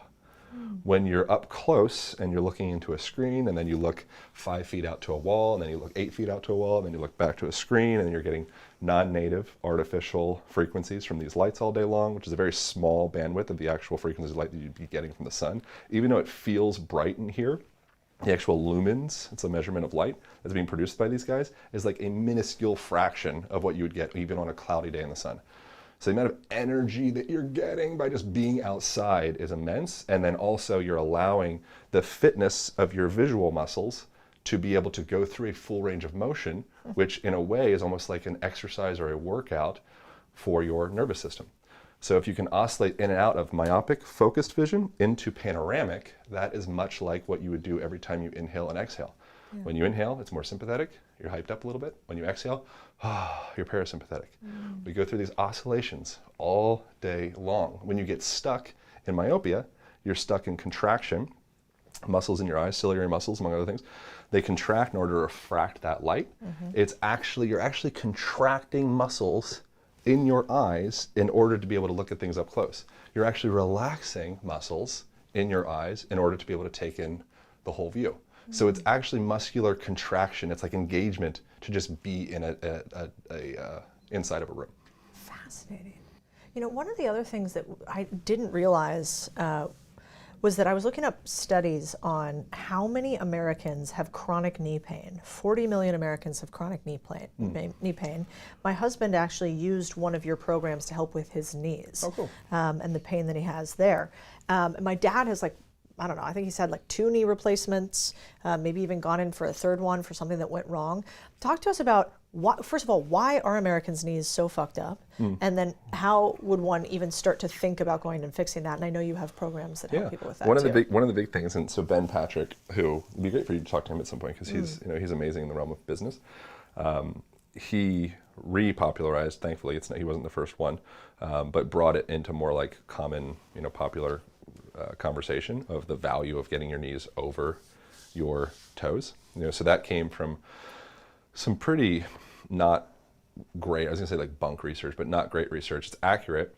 And the suggestion is when you put your knees over your toes, you're putting more stress on the knees, but stress on the body is what causes, hormesis and causes the body to respond and get stronger. And so that would be something that would be of value, as a person not having fear of taking the knees through a broader range of motion, kind of like the sun. If you're afraid of the sun, you'll probably get sick. If you're afraid of any aspect of yourself, if you're afraid of yourself, it is getting a little bit, maybe a little bit too esoteric, but to be afraid of those different ranges of motion will end up atrophying those ranges of motion. And so that would be something that would be a really major thing, like just squatting down on the ground, you're taking your body through a more fuller range of motion. So if you could spend some time in a deep squat, you are going to be compressing all those connective tissues and kind of realigning the connective tissues just by the passive process of going through, a squat. If you're going through a lunge, if you're spending some time floor sitting, You know, you're crossing your legs. It's kind of like 2 pigeon poses on both of your legs. So you're getting external rotation on each side.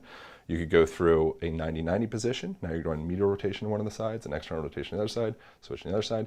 You're just taking all of that connective tissue through a broad range of motion so it can stay hydrated and stay healthy and stay responsive. When the system starts to become disengaged just from lack of movement, that's when the system becomes dangerous. When the system's dangerous, it would, rightfully so, will probably start sending a signal of pain to say, like, don't do this. Like, I don't trust you anymore. You know, so that would be something that would be supportive, would just be taking the knees, like, don't be afraid to take the knees through a broader range of motion. Yeah. And then the other thing, you know, the knees could be like just like the whipping boy between the hips and the feet. So the feet are so brilliantly complex, you know, and so they have, what is it? It's like 33 joints, 26 bones, I believe. There's like 7,000 plus nerve endings in each foot. Like, they're so complex, you know, and so they just want to feel and sense the world, because they're sending information to the rest of your body of what the heck's happening, like since the beginning of ever. Until now, we are in shoes, which I don't like your shoes, by the way. And I don't like my shoes either. This is. I love your shoes for you sitting on that chair. Yeah, exactly. I love them. That's really only what I women's love shoes your are for. shoes. I at least don't wear stilettos. That's fine. I love your shoes for 45 minutes at a dinner thing. Yeah. I love your shoes for walking from point A to point B to get a photo, and then you take them off, Yeah. you know, and you hang I out and should you have give them a had. little I'm foot massage. usually barefoot in here. I should have known for you. I love all of, like, there's no style that I don't like in a temporary state. But if it becomes chronic, that's when you really are probably shooting yourself in the foot. And Let me give it to you. Let me give it to you. Okay. That's good. That's good. and then you're going to be whacking all these moles, doing all this crap, when, like, the foundation of where your whole entire body rests upon is being compromised. Yeah. You know, so that would be if a person is experiencing knee pain, and I was treating them, the first thing I would do would be work with their feet, like bar none, hands down. Interesting. And then from there we go through and then I'd work with their hips and see what's the alignment of their hips. And then from there we go through movement patterning. So do you think we should be barefoot more often? Yes. Yeah, like duh. Like how much? How often? As much as you can do. I'm getting so mad. I like it. It's like I see some viral moments right here. Yes. Yeah. No shoe club. Yeah, no shoe. Yeah, just you know, whatever, baby steps. Yep. You got two. You got two. Wait, so you go on an airplane? Yeah. Do you take your shoes off on the airplane? Yeah. Oh man, you don't stick it. My in shoes between, are off so much my feet don't They can't. smell bad. I think this sounds like man math. This sounds like boy math right there. I'm mansplaining foot stink. But I guess that's probably true. They're not It's constrained. true. Yeah. I want to get my shoe off because I don't want it to smell bad. Interesting. Wait, I want to play a game. Okay? The game is, do you think you can tell if a guy is an alpha or a beta by their body language? Yeah. Okay. And let's do it with some celebrities. How about this game? Sure. Okay, ready? I'd have to see him because I'm not good with pop Oh, culture. you think I don't have a photo of you? Yeah. All right, cool. Okay. All right, here we go. How about Prince Harry, Meghan Markle? Oh my god, beta. Yeah, the girl's super alpha in this photo. Super alpha. Yeah, she's like her like poodle. Yeah. It's like, just protect me. It kind of looks like that. Yeah. Okay, what about Will Smith, Jada Pinkett Smith? You see that down at the bottom? Alpha, but trying. Yeah, so there's insecurity, and so I mean I don't want to say because I have friends Just that a photo. Yeah, whatever. But I would, and Will seems like a great person, and I've heard from whatever. So it feels weird, But what I see, and could be my projection, and probably coming from my own insecurities, I see like a trying. Yeah. Yeah, What so- about Travis Kelce, Taylor Swift there? Fucking beta. So alpha, what we do, and I'm saying this again, this is more projection because this is like my life path. A person that is pronounced like chest out, all that stuff, beta. So that's a person that's trying to be alpha, and they feel insecure, and they're trying to project out, I can hurt you, I'm confident. A person that's truly confident, like there's a fight between I don't know if you follow UFC, but there's like an iconic, it was like the shortest fight in the history of the UFC between Masvidal and Ben Askren. Flapping gums at each other. Any chance they get. The fight clock is brought to you by Modelo.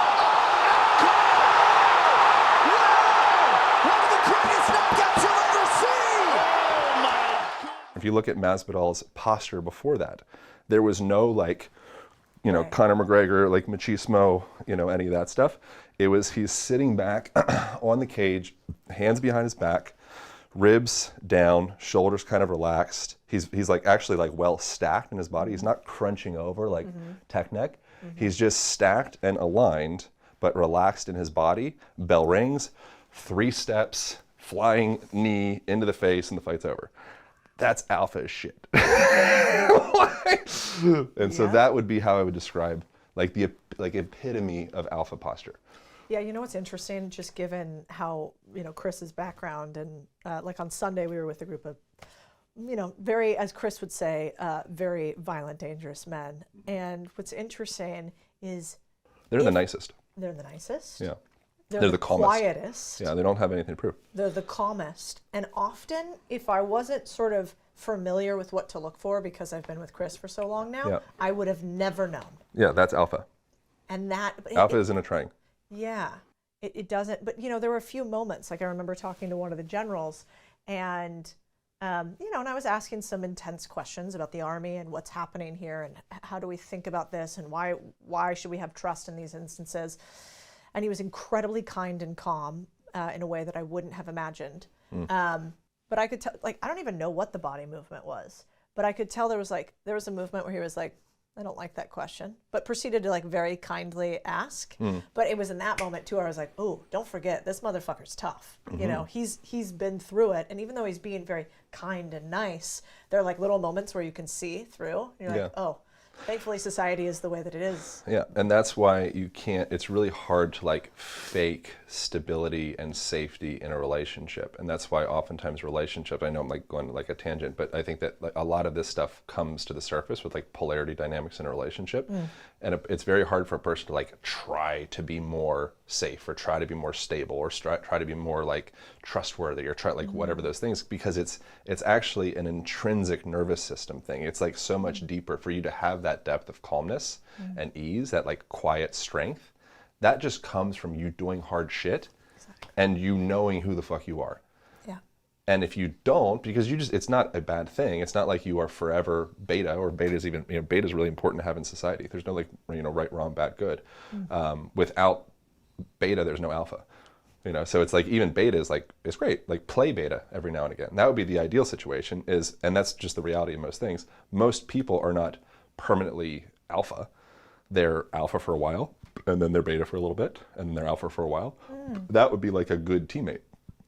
Interesting. So if I'm alpha, but now suddenly I'm with my football coach, and I shouldn't be like alpha machismo guy, it's actually, oh no, like he's the leader. And then we break off from the coach and I go out, now I'm the leader. So that would be good, I would presume, in like any team dynamic, to be able to have that. It's the same thing, like the fluctuation of being able to move through body language, and it's how you create rapport and respect.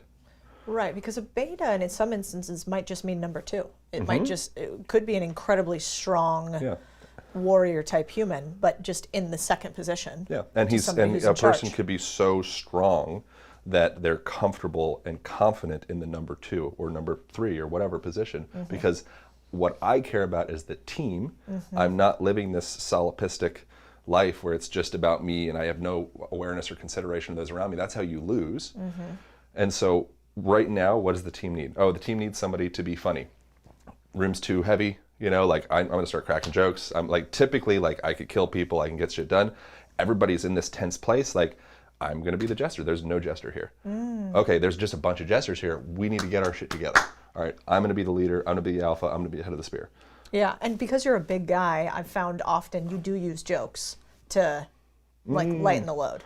You think because know. I'm a big guy I do that? I don't know, maybe. I think because you could be perceived as like serious or like Interesting. strong, or if you came in and my team, you know, if you just walked in and were like, hi, I'm Aaron. yeah. Hello, everybody. Right, Yes, that'd be- I'm ready to go. that'd be weird. You walked in with a fucking 45-pound kettlebell. And if you weren't making jokes, that would be weird. Yeah. You know, and a schmedium. Sure. Yeah. So like, Just fresh out of the dryer. I'm sure you are shrunk a little also very playful. But I think that probably helps, right?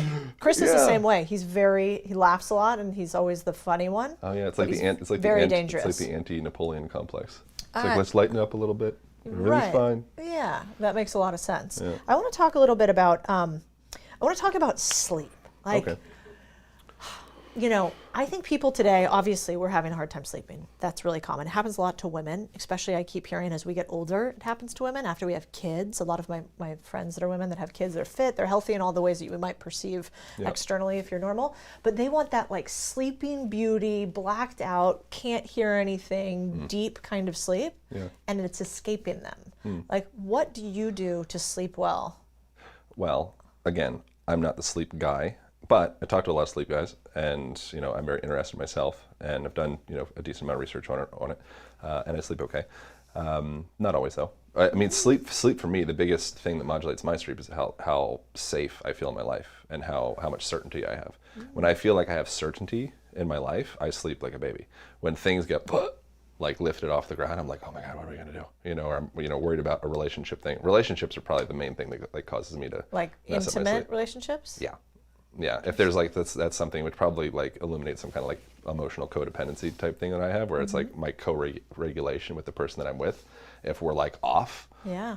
I kind of go into this place of like, this must be fixed. And if it's not fixed, I'm like, And you can't sleep, and that's what gets you. that's one of the things that'll get me. That's very vulnerable. Yeah. But so I think all of the stuff aside, like we do so much, I think it's just like minutia, of like our hacks. And it's just a bunch of nerds, just like watching too many TikTok videos and, reading too many Brian Johnson headlines of blueprint articles. tattooed on the upper thigh. It's so dumb. It's so dumb. Like if you feel safe, if you feel loved, if you have like joie de vivre, you're looking forward to your day tomorrow, you had a great day where you feel gratified and you feel like you exhausted yourself in the best possible way, you probably sleep really good. Yep. Yeah. And you So- don't need 47 pounds of magnesium followed by a bath on And top so of. that's the foundation that I don't think enough people are talking about, because I don't know, there's not a lot to sell in that for one thing, and you don't sound that smart. You sound wise, but you don't sound that smart. And so like I think there's like an energy towards like I want to sound smart, and so I think there's probably a lot of that where we hear a lot of these information, and we're also, it's not just I want to sound smart, we're looking for simple solutions, but we don't want to do the work. Well, you actually have a line that I loved, which was that you said, avoid modifying your neural chemistry from the inside with medication. Rather, alter your environment from the outside to produce the results you want. Oh, it's cool. Did you like that quote? That's nice. You seem smart. It's a little too pedantic. Okay, well, what do you mean by that? Or what would you It's mean right. today by it? It's accurate. So it would be like cellular biology. I did a podcast with a guy called Bruce Lipton. He wrote The Biology of Belief. He like popularized epigenetics. And in that, in our podcast conversation, people could even listen to it. One of the things that I remember him mentioning to me, that he also mentions in his book, is if you want to change a cell in a petri dish, you don't do anything to the cell. You change the culture that it resides within. That's a big deal. So we're trying to do all of these different things to like change our cells. Meanwhile, we're in a quote unquote like toxic or maladaptive is probably a better word, maladaptive environment. And we can take all the supplements we want. We can wear all the blue blocking glasses what we want. We can do all the different grounding mats and, cool our bed and all that stuff. Well, actually, no. I kind of disagree with myself. Some of those would be examples of changing the environment. So I do align with like changing the light, for an example. So that would be an example of the petri dish that you exist in. You are existing in the culture of the light that you're being exposed to. So that light, refer to Huberman or somebody else other than me to go like much deeper into that stuff. But something that's interesting, the frequencies of these lights, they're plugged into an alternating current system instead of a direct current like the sun. And so these are actually, it looks like they're just on, but they're actually flipping like a strobe so fast you can't see that it's strobing, right? So that's a little bit, yeah, when you look up at it, what does your body do? Yeah, it doesn't like it. It doesn't like it. You don't want that when you're going to bed. Seems pretty simple. Yeah, that's true. Pretty simple. Yeah. Yeah, so you want, ideally, turn all that off and go back to, like, it's like things are so, like, moronically simple. It's like, go back to what nature would do and introduce nature into your life. If it's nighttime and it was pre-Edison or Tesla or whatever that race was like, and the light bulb didn't manifest in 18, whenever that was. What was the year of the light bulb? I have no idea. I don't know, whatever. No public math. Let's call Somebody it, will tell let's us in call the it YouTube 1876. comments and tell us how dumb we are. So it was like 120 some years ago, 40 years ago, I don't know. It might be like way off. I'm pretty sure our parents had Around electricity. that, I yeah, think we're good. around that, yeah. So, but before that, when the sun goes down, Yeah. you get no blue light. It's done Yeah. forever. And now suddenly, everybody's getting sick. Everybody's getting fat. Everybody's getting anxious. And it's like progressively, it's like this hockey stick into illness. Meanwhile, we have access to all of the health stuff we could possibly have, but it's all minutia because you're not accessing like the wisdom of nature, which you sound like a heretic, like a crazy person to say some crazy shit like nature is really soothing and healing for the body. You're like, sell me a supplement, baby. It's like, just go outside. And when you're inside, do inside more like you would have done in nature, like when people were healthy. You're right. You can't sell anybody with that. Okay, I want to end with two things here, which is one, I want to talk about this for a second. All right. So this is your company, and you showed me how to use a bunch of this stuff before. yeah. But you travel all over the place. You Yeah. don't have a ton of things that you have to have. Yeah. If you were going to travel without a ton of things, Yeah. what would you have? Is this some of the stuff you would have? Yeah, I bring resistance bands everywhere I go. Okay. Yeah, that's an authentic thing. Yeah,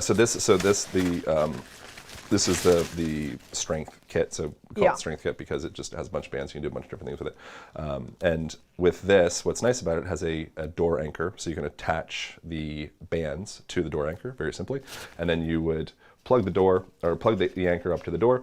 And then one of the things I really love to do with it is just Oh for God, I haven't for used joint- that this way before. This is smart. It's super smart, yeah. Yeah. Yeah, so I'll use it mainly for joint mobilizations, less than exercise stuff. I do the other ones for like, assisted pull-ups and dips and different types of training like that. But the main thing, I'm very lazy.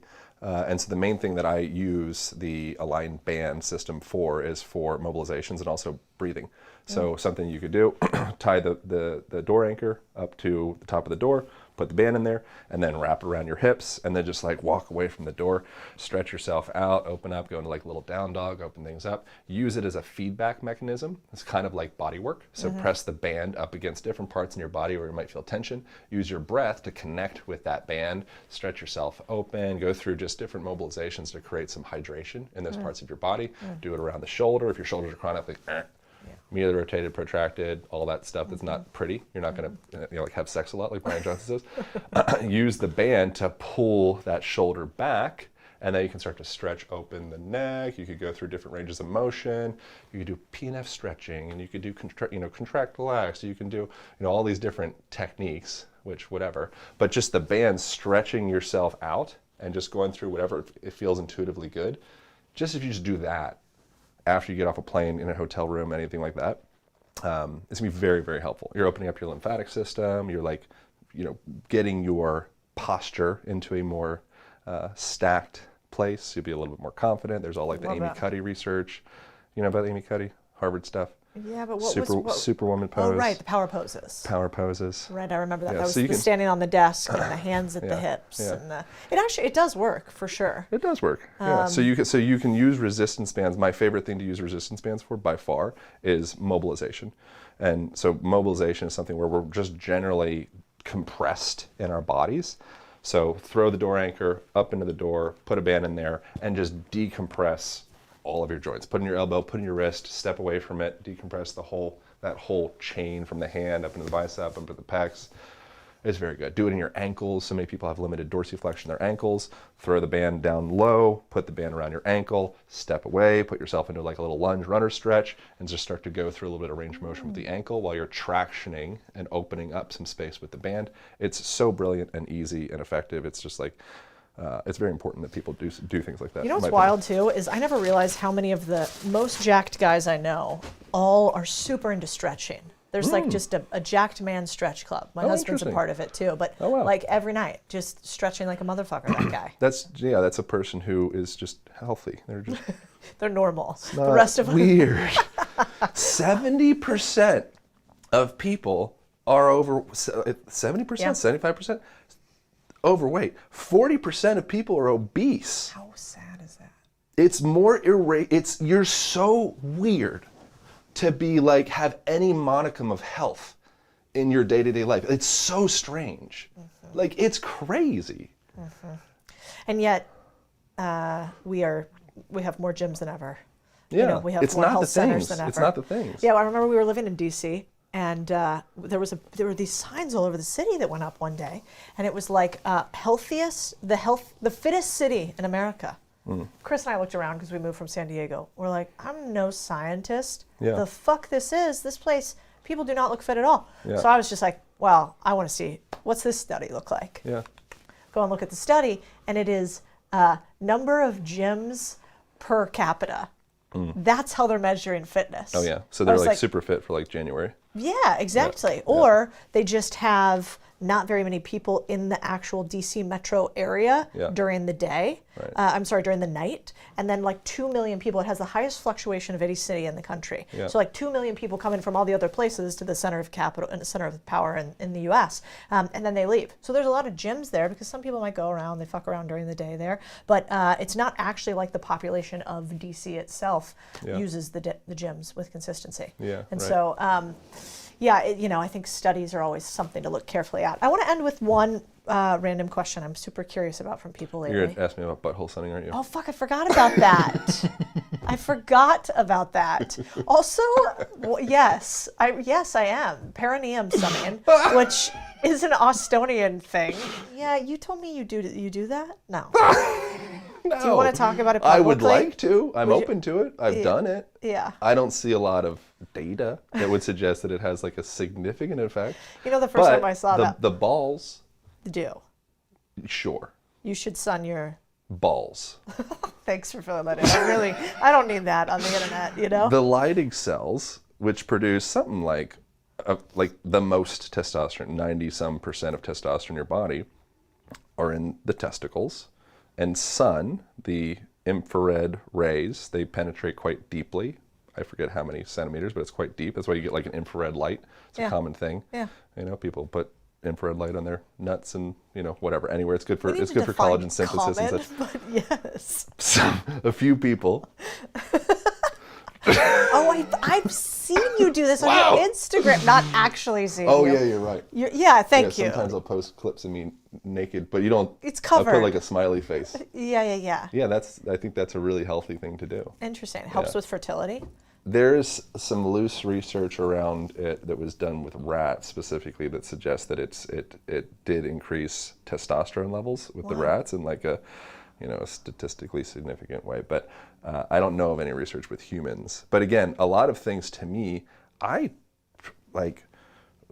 trust my intuition. Yeah. Like there's so many fads of things. Like I don't care that much what people are saying when something feels good. Yeah. And so keto is popular, carnivore is popular, vegan is popular, pescatarian is popular, Mediterranean is popular, ketones, like all the different things. It changes all the time. Mm-hmm. And so we're waiting for daddy or mommy to tell us what to do with our health, or like telling us how to be. And I lean towards intuitively, like I say the word intuitive, which makes me, maybe to some people I like it, maybe to some people it's like, okay, stop listening to that person because I don't care about your intuition, which I respect that as well because it's like N of one thing. But I would invite people to disregard my intuition and tap into theirs. I like that. Yeah. I want to end with, because I'm building out my reading list. Cool. What's the book you have gone back and reread again and again the most often? Like the one that kind of becomes a Bible for you? Interesting. One that I'm been reading, well, I think the one that's like, that I quite love a lot would be Man's Search for Meaning, Viktor Frankl. That's a really good one. I'm presently reading one that I've enjoyed quite a bit. I'm spacing the author's name right now. It's called Awareness. And it's, the author's like mega super famous. He's like one of the spiritual writer guys. But that's one that I've been enjoying quite a bit.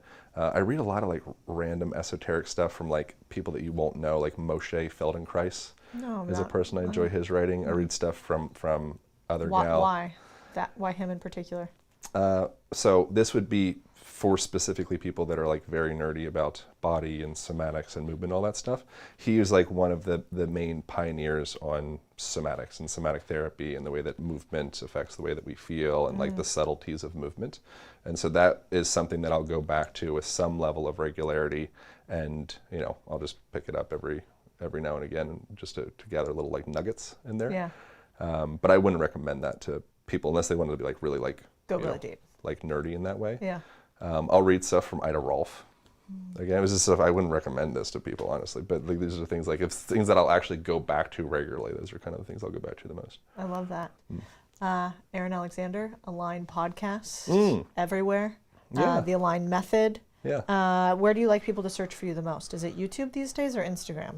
I mean, YouTube's of greater value. We've been putting more energy into YouTube in the last recent, so that's probably what I. That's where my husband found you first and started using a bunch of your stretching way back, like years ago, back when you were living in Venice, I think. Oh, I love that. Yeah. And then, I mean, if there's one place where, I don't know when you're going to release this, but we built a program specifically around breathing. So one of the big things that I find to be the most obnoxious in the realms of like all the different breathing programs and practices and all that stuff, or I ever go to a yoga class or ever go to a breathwork place or whatever, people are breathing, they're going through the different techniques, but they're not actually aware, they haven't been educated on the mechanics of how to breathe. And so this is just like this gaping thing that I've seen for like any time I go to a yoga place, I'm like, your guys' posture is in such a way that you're actually exacerbating the very state that you're coming in here to sort out.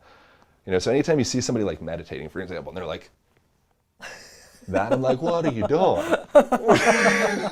You're not doing it. And so it's the same thing with breathing and all of that. So we created a Align Method breathing program that will be coming out in January. I don't know when this goes out. I love that. Yeah. So that'll be at alignpodcast.com. So that'll be, the alignpodcast.com/breathe will take you to the free trial of that. Cool. So there's a week trial with that. And then if people want to do, we created a breathing quiz that is fun. So it takes people through what's called a BOLT score, and then also an exhalation test, and then a few qualitative questions to rate where a person is at in their like breathing scale. And what's really interesting with breath is it is literally the bridge between your mind and your body. It's at the lowest portion of the brainstem, the medulla oblongata. It's why alligators are ornery.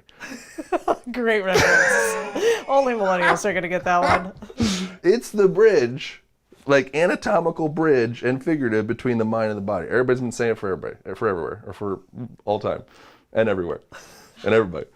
And so it's very interesting that you can start to augment or modulate and change the way that you feel, the way that you're perceived, the way that you connect with other people, the way you connect with yourself, all that stuff, just through understanding the mechanics of breathing. So people take that quiz if they want as well. That's alignpodcast.com/quiz if they want to do the breathing archetype quiz. I love that. If they just want and to then do is the it going to trial. say like bad breath, good breath? Pretty much. Is there like a title for like the bestest to the worstest? Breath alchemist. Breath. Oh, okay. I cannot wait. And then the crappiest one is stress survivor, which is so common. Most people are stress survivor. Yeah, that makes sense. Well, you know what's crazy? You should actually sell this to corporations, because I was reading an OSHA survey the other day, as one does, and it was saying that 83% of OSHA-covered workers during their survey responded as stressed, and that stress led to more than what was it? Was it I can't remember what the the total dollar amount. It was either $300 million or $800 million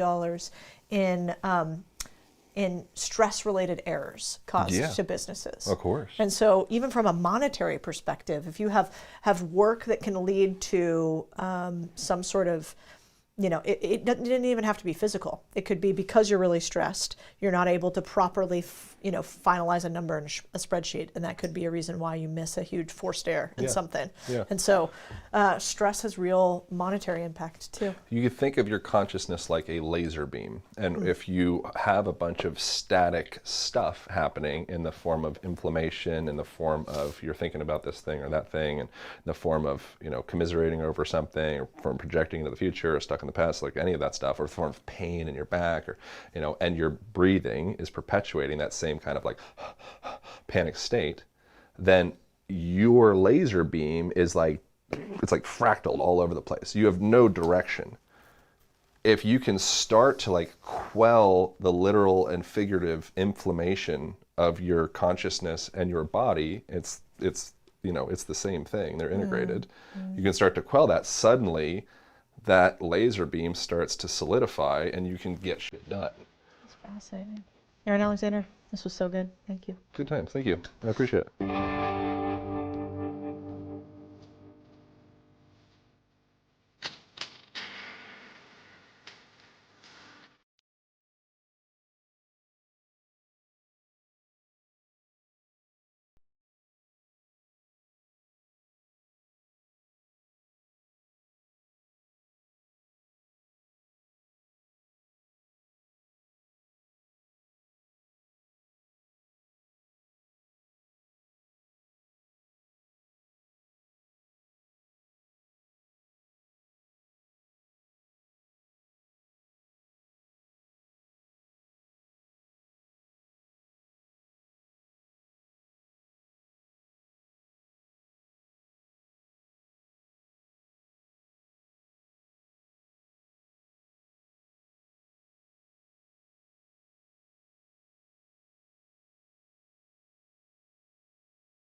February 17th, 1872, Cleveland, Ohio. A 32-year-old man sits across the desk from one of the largest oil refiners in the city.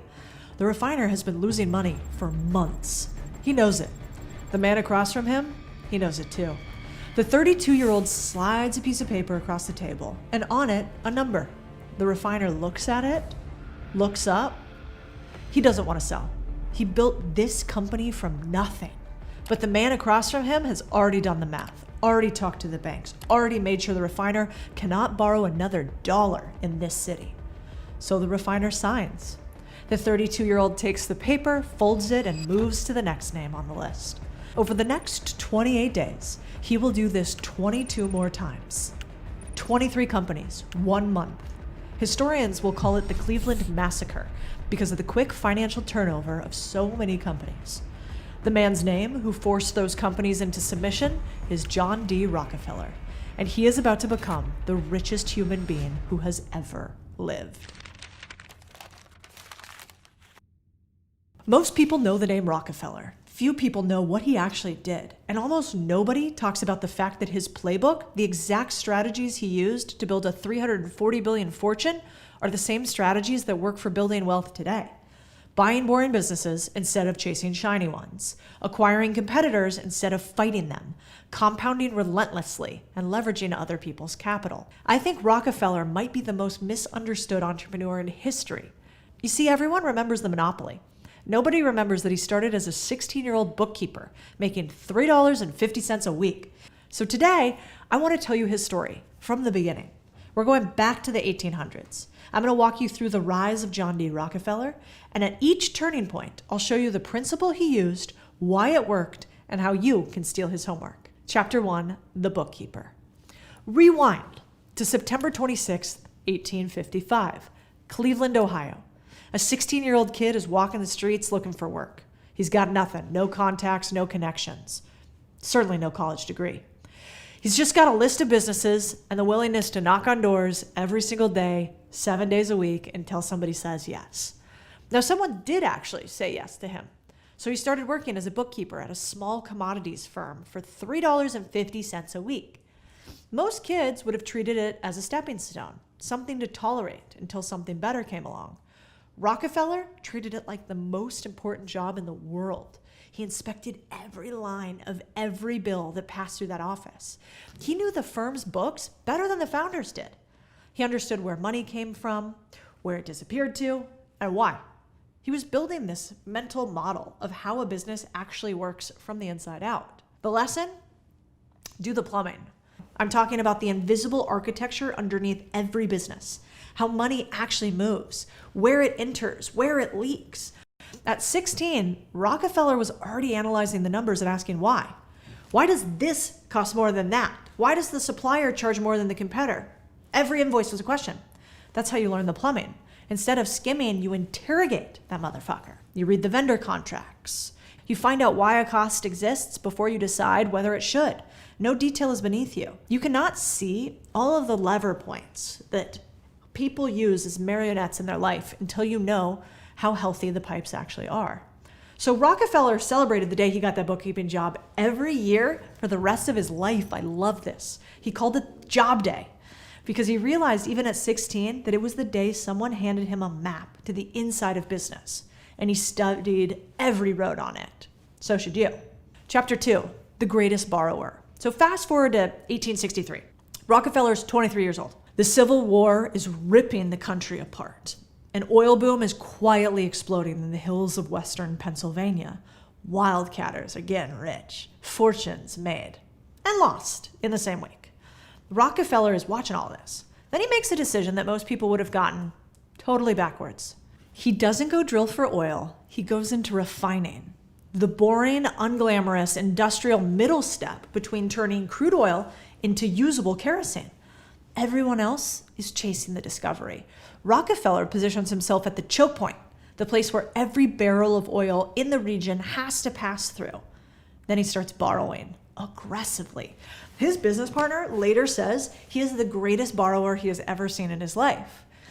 But his other partners panic. They tell him he's over-leveraged, he's going to sink the company. Rockefeller, he's steady. He says, we have an opportunity now to expand. It may not last long. So when his partners finally try to force a showdown, he engineers a buyout. He has secretly lined up outside financing before the meeting even starts, and he wins every auction for the company's assets. The next day, the newspapers in Cleveland announced that a 25-year-old now owns one of the largest refineries in the world. I love this lesson. Rockefeller understood that opportunity has a clock. Oil refining in the 1860s, booming. Infrastructure, chaotic. Competitors were a mess. That time, he knew was never going to be the same again. So his partners started freaking out. They hesitated. They wanted more certainty, more time to think, more data. And that instinct, that's not irrational. It feels like you're being smart. But in a fast-moving market, hesitation is its own kind of risk. Because, it turns out the biggest fortunes in history are not built by people who moved safely. They're built by people who moved before the window closed. So entrepreneurs move when the window opens. Rockefeller didn't have a guarantee. You can't always wait for certainty. He had conviction, he knew there was a timeline, but most importantly, he moved. Chapter 3, the edge nobody saw. By his mid-20s, Rockefeller has a good refinery. But good isn't going to be enough. Like, while his competitors focus obsessively on refining capacity with bigger facilities and faster output, Rockefeller does what he has always done. He looks for ways to get creative. Remember, he understands the plumbing, and that helped him see a full picture of what else he had right at his fingertips. He realized every barrel of oil refined in Cleveland still had to travel to market, and the transportation costs were higher than his refining costs. So at that time, railroads are charging everyone the same posted rate, 60 cents a barrel. Feels fair, and yet it's a major pain point, eating into revenue for every refiner in the region. Rockefeller does something brilliant. He intentionally built his refinery next to both a railroad and a river, giving him a shipping alternative 50% cheaper than anything his competitors can access. Then he brings in a partner to negotiate in secret with the railroads. Everyone else pays 60 cents a barrel to ship. After negotiations, Rockefeller pays 50.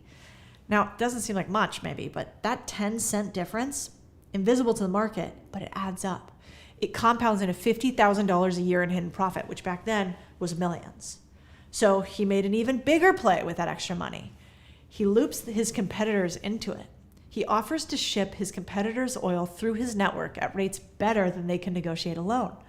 Now he makes money on every barrel his competitors move. He turned his edge into infrastructure and his competitors actually into his customers. It's brilliant. The lesson is, everyone else thought the oil business was about oil. Rockefeller knew money could be made inside the system, inside the transportation needed to make it all go. So that's where he invested more energy to expand and build speed. This way of thinking separates the wealthy players in every industry. You know, for me, the best investments I've made as a CEO isn't software. It's one person whose entire job is AI transformation. They don't care about titles, they just build. They go through every corner of my business, from sales to HR to ops, and work to eliminate anything that's still being done the old-fashioned way. There's money to be made and saved in the behind-the-scenes product or process. In my company, the rule is learn AI or move on. We even built a tool that helps us learn and deploy in all of our businesses AI better. And actually, I'll give it to you guys for free. It's called Top Prompt. You can go to topprompt.ai or you can click below. The cool thing is, if you tell this what to do, it'll give you the perfect prompt and the perfect tool for whatever you're trying to build. I think, like Rockefeller, we have to realize that you should never sleep on how much something can help you move faster and unlock key leverage in a time in which the entire market is moving. And it kind of goes beyond AI. The framework is, when you look at any business or industry, ask yourself 3 questions. Where does the real cost sit? For Rockefeller, it wasn't refining, it was shipping. Who controls that choke point? Every industry has one. The thing everyone else depends on but nobody owns. Find it. What do you think that is in AI? Oh, it's data storage, data centers, it's chips. It's not actually the LLMs. It's figuring out, where do we store all this data? How do we move it faster? Those are the choke points. So what would happen if you own that instead? If it gives you upside, that's where to go. You know, most people never ask these questions. They're busy building AI apps right now. They're busy working on the main business. But the moment you start asking deeper questions, you stop seeing industries the way everyone else does. Rockefeller didn't just analyze his own businesses. He looked at the big picture and the industry as a whole, and what he found there made him the richest man who has ever lived. Chapter 4, the Cleveland Massacre. February 1872, Rockefeller's 32. He's the owner of the largest refinery in Cleveland. He has a lock on the best transportation rates in the region, and he has credit. Serious credit. That's another way to say a lot of money. So much so that none of his competitors can match. And he decides to make a list of every refiner in Cleveland. Starting with the biggest, he invites the owner to his office, opens his book, and shows the numbers. His competitors are stunned. Rockefeller is operating more efficiently than they ever imagined. It seems impossible. They could never catch up. But if you think Rockefeller is showing off, you'd be wrong. He's negotiating. Once they understand how far behind they are from his business ops, he makes his offer. Sell to me, take cash, or take stock in Standard Oil, his company, your choice. Some said they weren't afraid. One refiner told him he wasn't scared of the fight, and Rockefeller looked him in the eye and said, "You may not be afraid to have your hand cut off, but your body will still suffer." What a line! Because for those who refused, the pressure, it didn't come quietly, it came fast. Like banks that had been friendly stopped lending. Railroads stopped offering competitive rates. Rockefeller could undercut their prices and sustain losses they could never absorb. So this is how Rockefeller swallowed 23 companies in 28 days. 18 owners took cash. 5 took stock in Standard Oil. And to those 5, Rockefeller gave them one piece of advice. Sell the shirt off your back, but hold on to that stock. The 5 who listened became some of the wealthiest families in America. The lesson here for me is one of Rockefeller's most powerful tactics: honesty, transparency, and data. He opened his books. So competitors walked in expecting a verbal negotiation, some sparring, and instead he showed them how he operated. And what they saw made it clear why he was an industry leader. He had margins they couldn't touch, costs they couldn't match. Most people argue based on opinions and feelings. And sometimes that works. But the way to win in negotiations is to argue from things that are hard to argue back on. Numbers, data, facts. Opinions, you could debate that. Numbers, that forces a decision. So Rockefeller was louder and more aggressive than everybody else. But he also knew once he showed people the numbers, there was nothing left to argue. The reality will be too big to ignore, and it forced all of his competitors' hands. So whether you're asking for a raise, closing a deal, trying to change someone's mind, stop trying to persuade with emotions. Start revealing instead of negotiating. Find the numbers that actually lead to the truth. So undeniable that there's nothing to negotiate. Chapter 5, the monopoly and the mask. So it's 1879. Standard Oil controls 90% of American oil refining. Rockefeller is a shocking 39 years old and arguably the most powerful businessman on the planet. But when you look closer at who this man actually is, the picture gets weird. From his very first paycheck, $3.50 a week, he gives 10% to his church. He doesn't drink, he never smokes, he never gambles. He goes to church twice every Sunday, his whole life. Despite being the wealthiest man in the world, he raises his children on hand-me-down clothes and carries a bag of dimes to hand out to strangers wherever he goes. Why? This is the part that never makes it to the history books. His father was a traveling con artist. He posed as a deaf-mute peddler selling miracle cures across rural America. He ran 2 separate families in secret, and he disappeared for months at a time. Rockefeller couldn't rely on anybody and had no dependability. He grows up watching that chaos and decides early he's going to be the opposite. Every habit and every routine he has, he builds in direct reaction to a childhood where nothing could be counted on.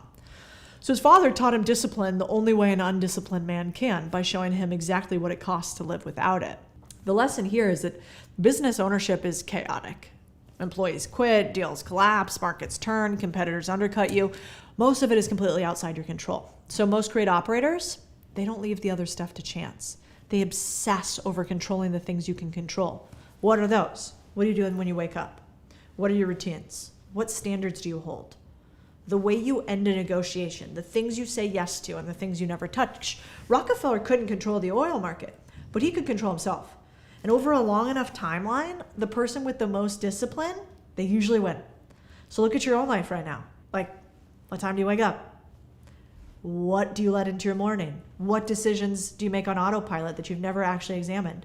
I think most people say that they would do anything to get what they want out of life, but they won't even wake up an hour earlier. So the question for you is discipline a personality? Or is it something that you choose every once in a while?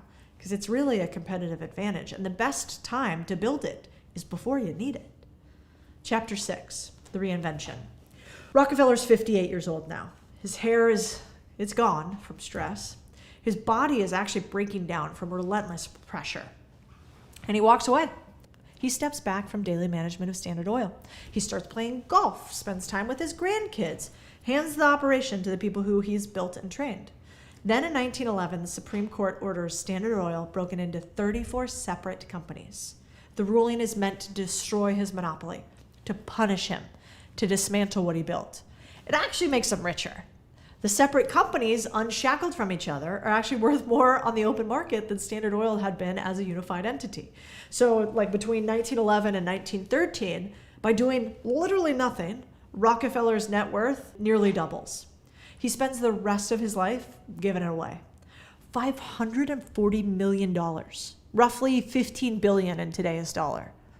That's like the Rockefeller Foundation, the University of Chicago, medical research that would eventually help eradicate hookworm and yellow fever, which now we don't think of much because of this guy, but used to kill a lot of people.